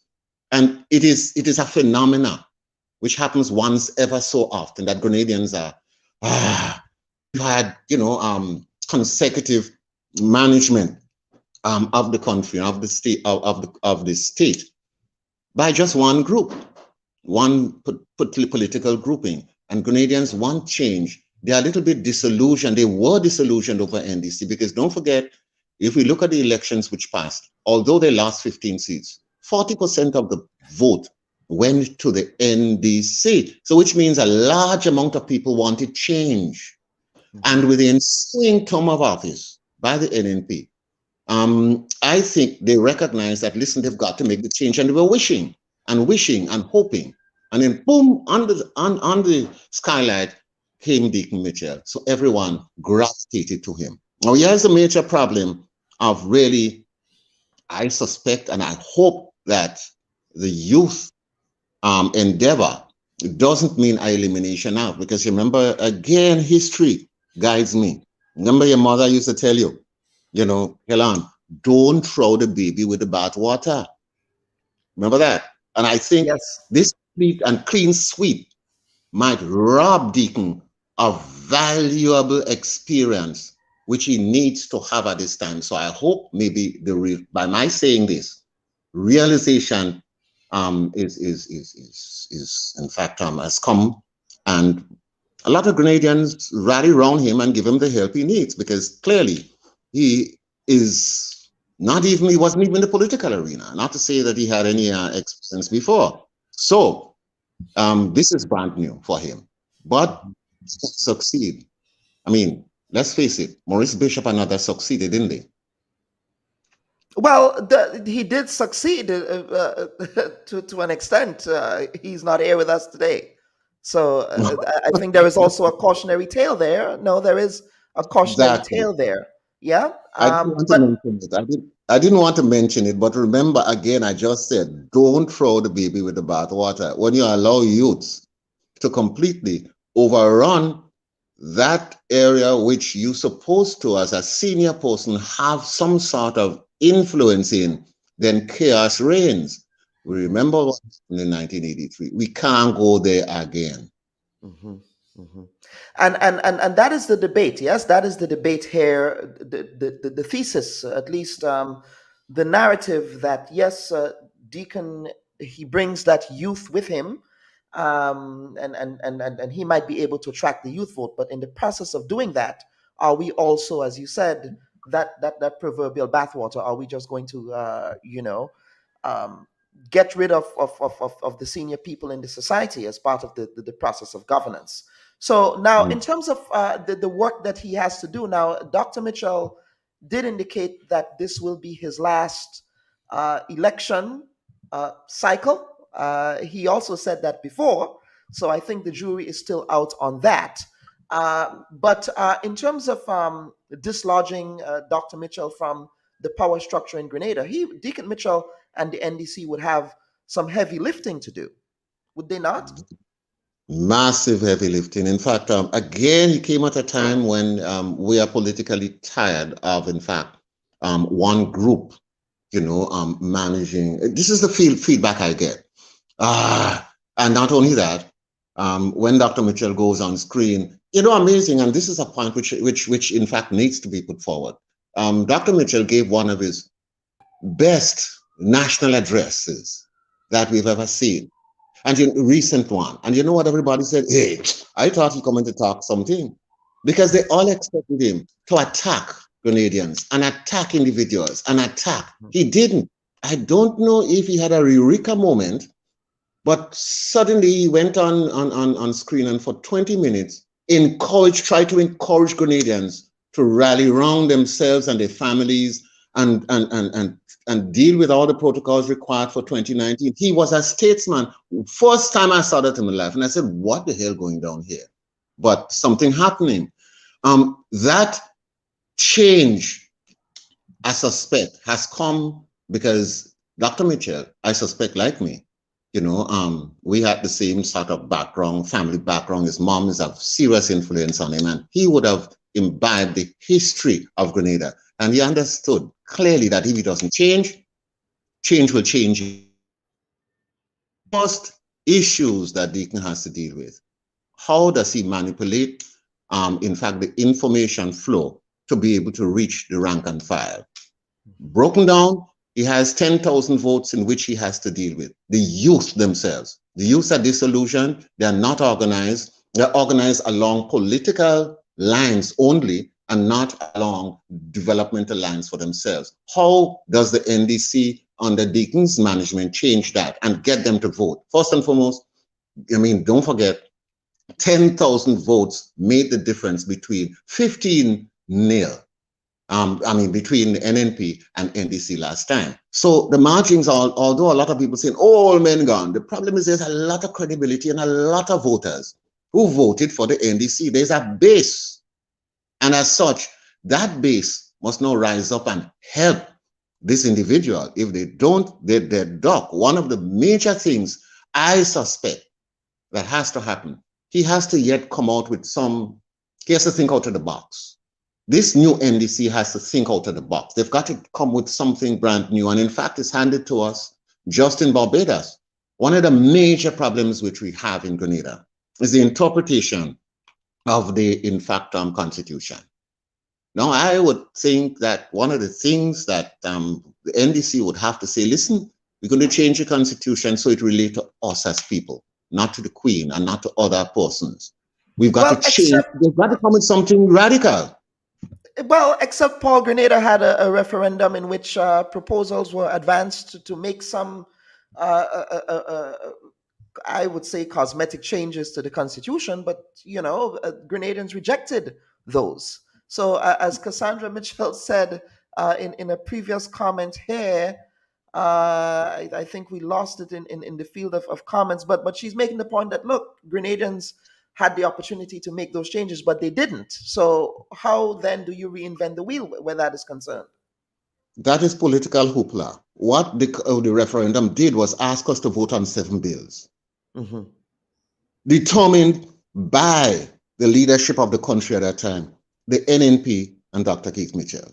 They didn't ask Grenadians to deal with a new constitution. I am saying, again, there I go, but I'm sorry, that is what we have before us. The Constitution has to come from the bowels of Grenadians. I quote Morris Bishop, but then before that, the Father of Federation says that, Theophilus Albert Marischal, right?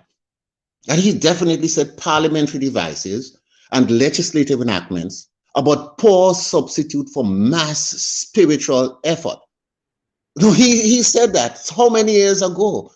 The August Institution of Tam Sisi is in fact the man, it reflects the man and his thought.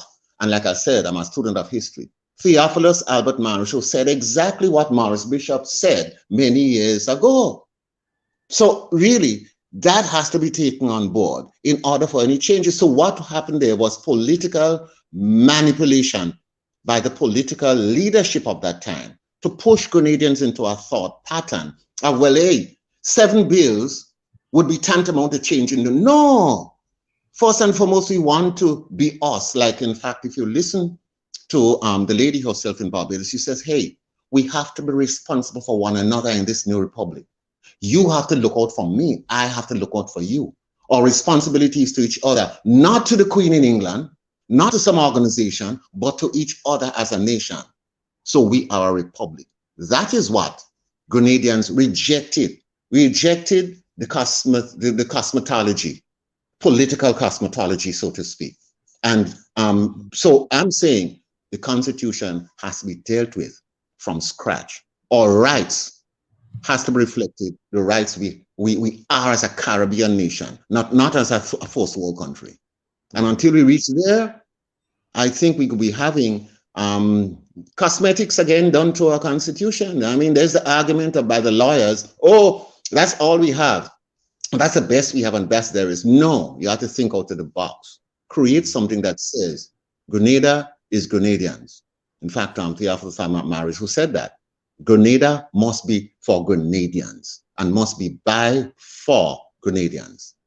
And it's a reality. If we don't do that, we run into the same circle of conflict, of problems, of leave outism, like, for instance, 15-0. It tells you something is wrong with the Constitution. How one party could win in a Caribbean setting, 15 seats. I mean, this is crazy. And win 40% of the vote. No, it's madness. So we have to have some form of how I should put it, of say so by the public per se. And the public must be involved in the discussion of a brand new constitution, not necessarily an amendment to the Constitution or amendments to the Constitution. Point taken there. Now, Paul, we want to deal with one other local issue before we go regional, and then we will wrap up the program. But that has to do with the cost of living. Bread and butter issues was an issue that we covered on the program. Cost of living seemed to have risen sharply in 2021, and projections are that will continue into 2022, and that really affected the people of the country in so many ways. We in fact had some proprietors and entrepreneurs who appeared on the program. We also had John Public weigh in on these issues and the way that it affected the pocketbooks of the working people in Grenada, Carriacou, and PT Martinique. So I want you to chime in here on how this issue affected the country last year. Oh yes, it affected us tremendously. I mean, prices just shot up. In fact, your electricity bill, your telephone, everything went up. And again, what didn't go up was, in fact, your income. And that's one of the problems which we have. And in fact, we narrow it down to I like to call it regulatory terrorism, which is going on basically with no policy flexibility. Like, we've had situations where, in fact, our whole monetary system is based on the movement of the international world, the first world, and some of them are really, really, archaic. Like, for instance, I went to the bank, somebody gave me a check. I went to the bank and I tried to check it. The thing is, I went to the bank and I didn't have an account at that specific bank. So I said, well, what has to do with it? I come to cash the check. He says, I'm sorry, Mr. Roberts, we are unable to cash this check because you're not a member of it. I said, what? I said, but hey, what you did, made an agreement, an arrangement with this guy that you would honor the checks. He writes, he just wrote a check. I have nothing to do with you. He said, I'm sorry, that still stands. You see, this is one of the regular, I call it, the banking system had to be looked at very closely. That is one of the problems which we have in Grenada. I call it regulation terrorism or regulatory terrorism that's going on in Grenada at this time. If I can't, do business in normal fashion, then that is going to impact basically on basically the cost of living. Again, the whole question of food security. We have to look closely at what, in fact, the United States of America is using, tariffs. We have to have import substitution. There's no question about it. How you do that? I know they're going to say that, what you're doing is against the World Trade Organization rules. I'm sorry. We have to have policy flexibility, and this came through the lady herself, Mia Motley. She says, if you have these policies which are done by the international world, right, and one size fits all, and you look at the Caribbean and Latin America, and you institute this rule, it interferes with the very livelihoods of the people of the region. She says we have to have policy flexibility. So if it's good for the United States of America, that's good, but it's not good for us. And so what we do, we have that problem. We have the trade deficit, major problem, right? Because we had the CBI, and I'm talking here about the Caribbean Basin Initiative. It was done in 1983 with Reagan when he found out finally that the whole Caribbean Latin American region were in danger of protesting and going to war. So it was a tokenism. It was, what do you call it? A carrot and stick offer there. And in it, one of the things is that it pushed the American policy, but none of our leaders understood that we must push ours. So in the American trade pact, what we do is we sell a guy making slippers, textiles in Grenada.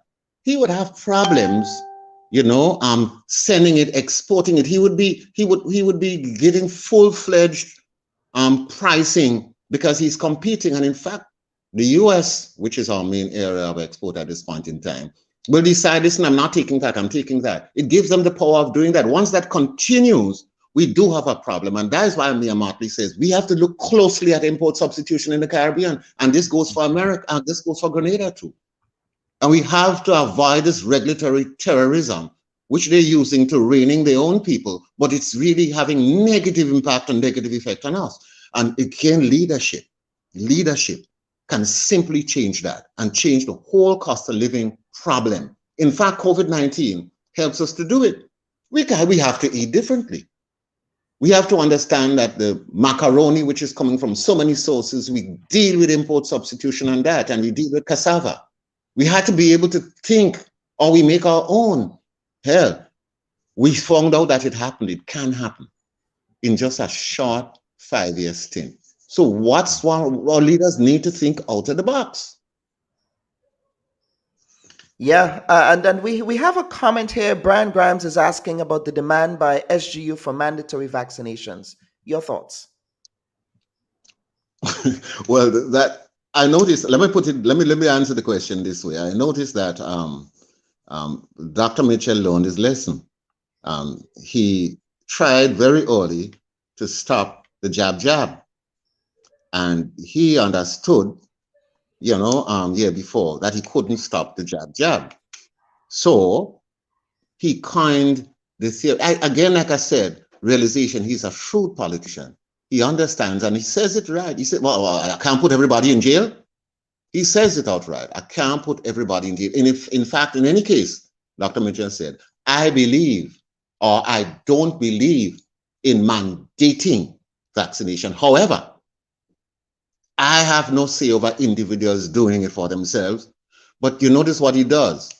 He played the political games. He didn't put an edifice saying that the state of Grenada will not encourage the mandating of vaccination as a prerequisite for employment. That is what we expected to come, but he didn't have the temerity and the strength to say that. Although he has his personal conviction, you can't force people to do what they don't want to do. This is a personal choice. And so you see the problem, the conundrum here. So SGU, being American oriented, follows the American. If you look at the American television, they mandate it. So you either take the injection or you can't operate. The problem is that we are a state on our own, and we say, the prime minister of the country say, listen, you cannot force anybody to do that. It should be across the board. SGU should not be a power unto its own and dictate that. That is my thought pattern. But he will do nothing, because don't forget, SGU is a hell of a contributor economically to the GDP of Grenada, right? Significant employer in the country. Yes, as you said, having the temerity, I didn't feel as if he really staked a position, right? I just felt as if it was sort of he copped out political cop-out. Yes, he waffled on it. Yes. And as note, we have invited Dr. Mitchell to appear on the Bubb Report 5 times. 5 times in 2020 and 2021. We will continue to extend an invitation to the leader of the country to appear on the program. And we do hope that he accepts the invitation in the way that other members of his party, at least some of them, not all of them, have accepted invitations to appear on the program. But let me get to some comments here. Wilma Harbin saying the universe was not prepared for this global humanitarian crisis. that we are continuing to experience daily. More honest and open discussions from various entities are needed. The present focus is that it is in use now should be reassessed. Then Margaret Francis saying, well, the CBI started out as a multilateral program, but Reagan changed the rules to exclude countries like Grenada at the time because of the government, the PRG that was in power. Okay, now Paul, we want to get to some bright spots. I believe one of the bright spots of 2021 was Mia Mottley of Barbados, but also for us here on the Bubb Report, another bright spot was the frontline workers in Grenada, and we define frontline workers not only as doctors and nurses and people who work at the hospital, but we define frontline workers as the sanitation worker, the brother and the sister who collects the garbage, ensures that the streets are clean in the morning before we wake up and start our day. We define frontline workers as the security guards who man spaces across the country, the cooks and the orderlies at the general hospital. These are all frontline workers in our mind, and we want to thank them because we believe that they were bright spots. The teachers of the nation as well, frontline workers as well, because they are essentially really facing the fire for us as we continue to experience this pandemic. So let us talk about bright spots, Paul, for Grenada, as well as bright spots for the region. I think Mia Mottley really represented the Caribbean well last year, and she continues to do that work. Yeah, she does. Oh my goodness. Yeah, well, she again was the Caribbean was looking for, of course, someone who would really champion some of their thoughts, and I think that Mia Mottley really was a bright spot in Caribbean politics and in Caribbean, in fact, leadership. And I've followed some of the speeches which she gave to the United Nations, and she clearly, carved out a position in the sand that, listen, maybe we are invisible, but we have to make ourselves visible. You have to see us, look for us, see us. We too, if you are to survive, we too have to be in a good state of mind. We have to be in an economic state of mind that allows us to survive. And she gave that message, and I think she pushed the Caribbean forward, not just Barbados, but the Caribbean forward. And I think this is really a serious bright spot for the Caribbean at this time. The thing is, I'm a little bit puzzled relative to her having the clean sweep of 30 seats and deciding on a snap election come later on this month. I was searching, and so many people were searching, but why would she do that? What she said was that she has some hard decisions to make, which would entail return for a mandate. But common sense, she has a mandate, 30 seats, well, 29 won now, but she has the majority. So I was searching for the reality of why is it that she would, deal with a snap election. And I said, listen, she's a lawyer, she's an intellectual, she came from a whole family of politics. She understands politics, and she understands the relation between the politics, the leaders basically, and those are being led. So this led me to do some research, and I said, hey, I'm looking for some sort of something which reflects it. And I found it. And it sounds weird, but Niccolo Machiavelli, remember, he, in The Prince, talked about, and I suspect you did that as part of your course, he did talk about when you change from a democratic system into a republic system, you must act alone and quickly to gain absolute power in order to form a lasting regime. And I say, that is where the lady, she's highly intellectual. She understands the need to have absolute power in order to keep her party and our system in place forever. And that's the only argument I could have for the reason why she called it snap election. So really, it just goes to show the level at which we have started operating politics in the Caribbean. Hats off to the lady. And bright spots locally in Grenada. I articulated the work of the frontline workers, who I think sometimes are not given the credit outside of lip service that they are due. And credit to the advocacy organizations for advocating on behalf of these frontline workers to ensure that they get good benefits for the work that they do. Yeah. This is something, I mean, I always admire them. And because at the time, all of us were terrified. Like I said, we weren't getting conclusive information coming from the leaders in the country at that time. All we were getting were threats. And so we're looking at these guys going and say, what the hell? This man is risking his life. These people on a daily basis, the taxi drivers, particularly, who had to ferry workers and that sort of thing. And really, I said, what can we do? Well, we made noises about that. And this is what, again, I always have solution to problems.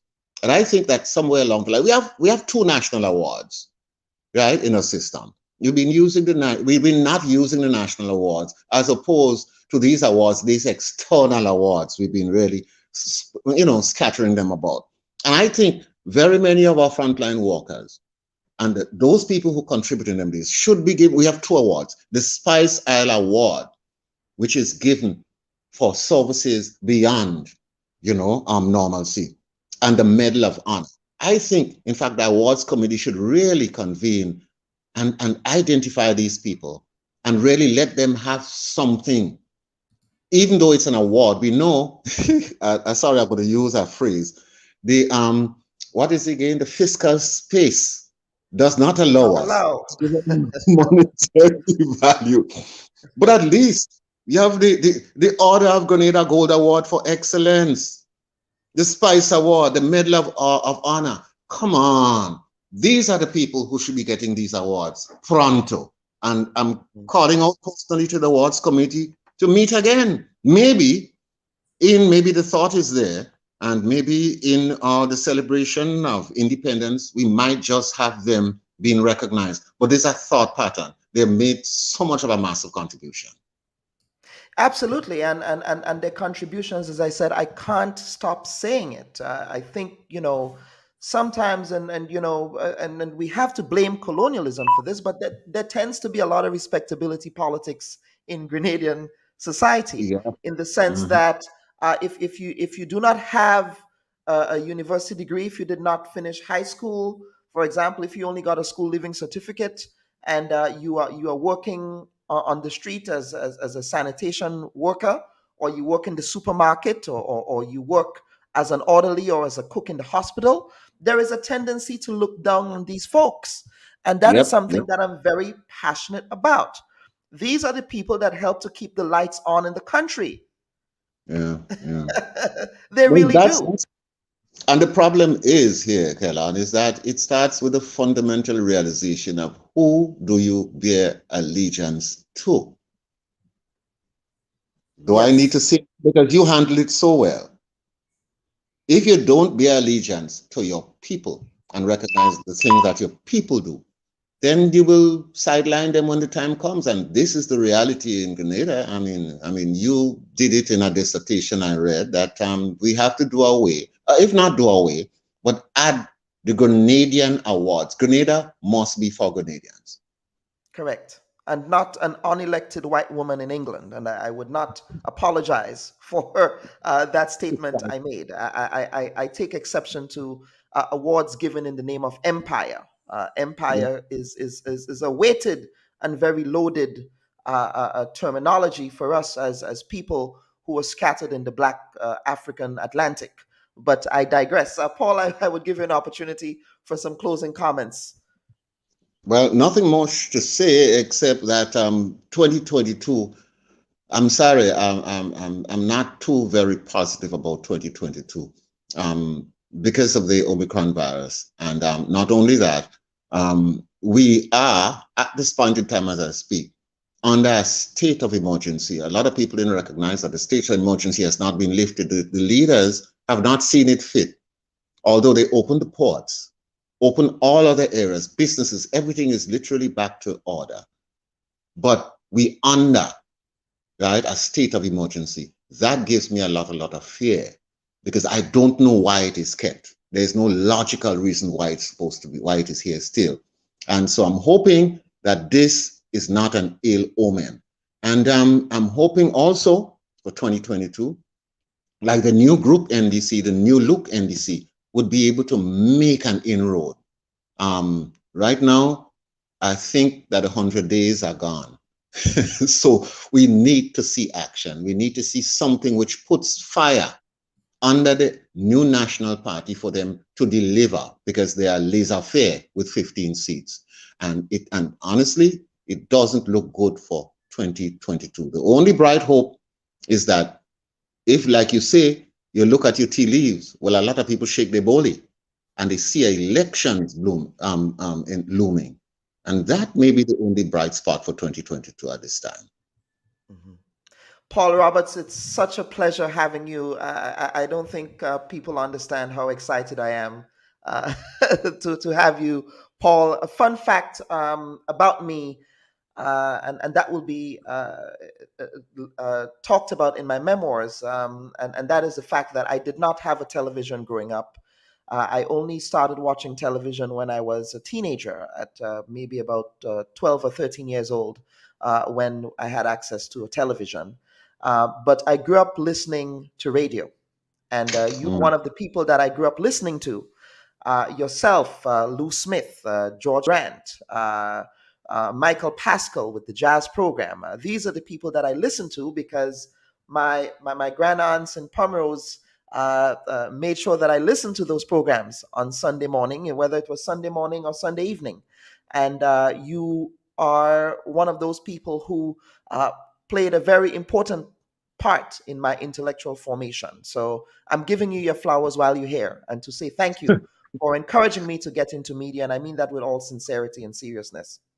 Thank you so much. In fact, I'm glad I was able to at least provide that to some individuals who probably would be able to tomorrow make the changes. And I think you are one of them. And again, I am saying to you, because I see what you do, I understand what you do, and I think you're a breath of fresh air. Try, Dr. Bob, to help Grenada and the media in Grenada by opening up a school. You are a professor. You lecture in this stuff. And I think Grenadians, and you as a Grenadians will probably, coalesce to you if you open a school in Grenada and help us out here in the media. Thanks so much. Paul. Absolutely. Thank you so much, Mr. Paul Roberts, a veteran Grenadian broadcaster. Viewers and listeners, I want to thank you for your participation on this, our very first installment of the Bubb Report for 2022.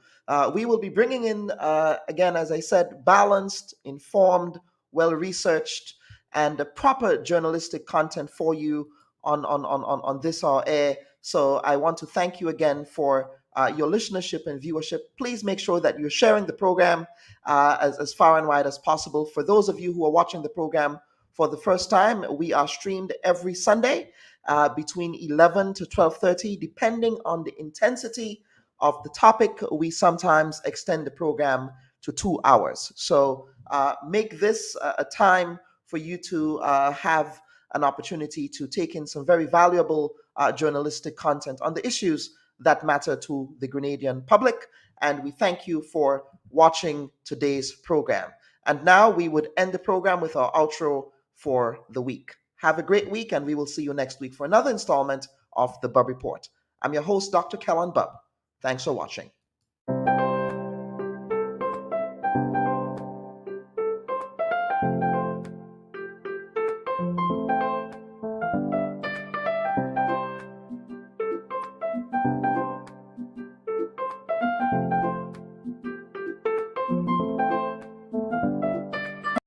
Everyone on the team has worked incredibly hard and done our best to deliver the information and insights you've needed, and to ask the questions of the people in power that needed to be asked.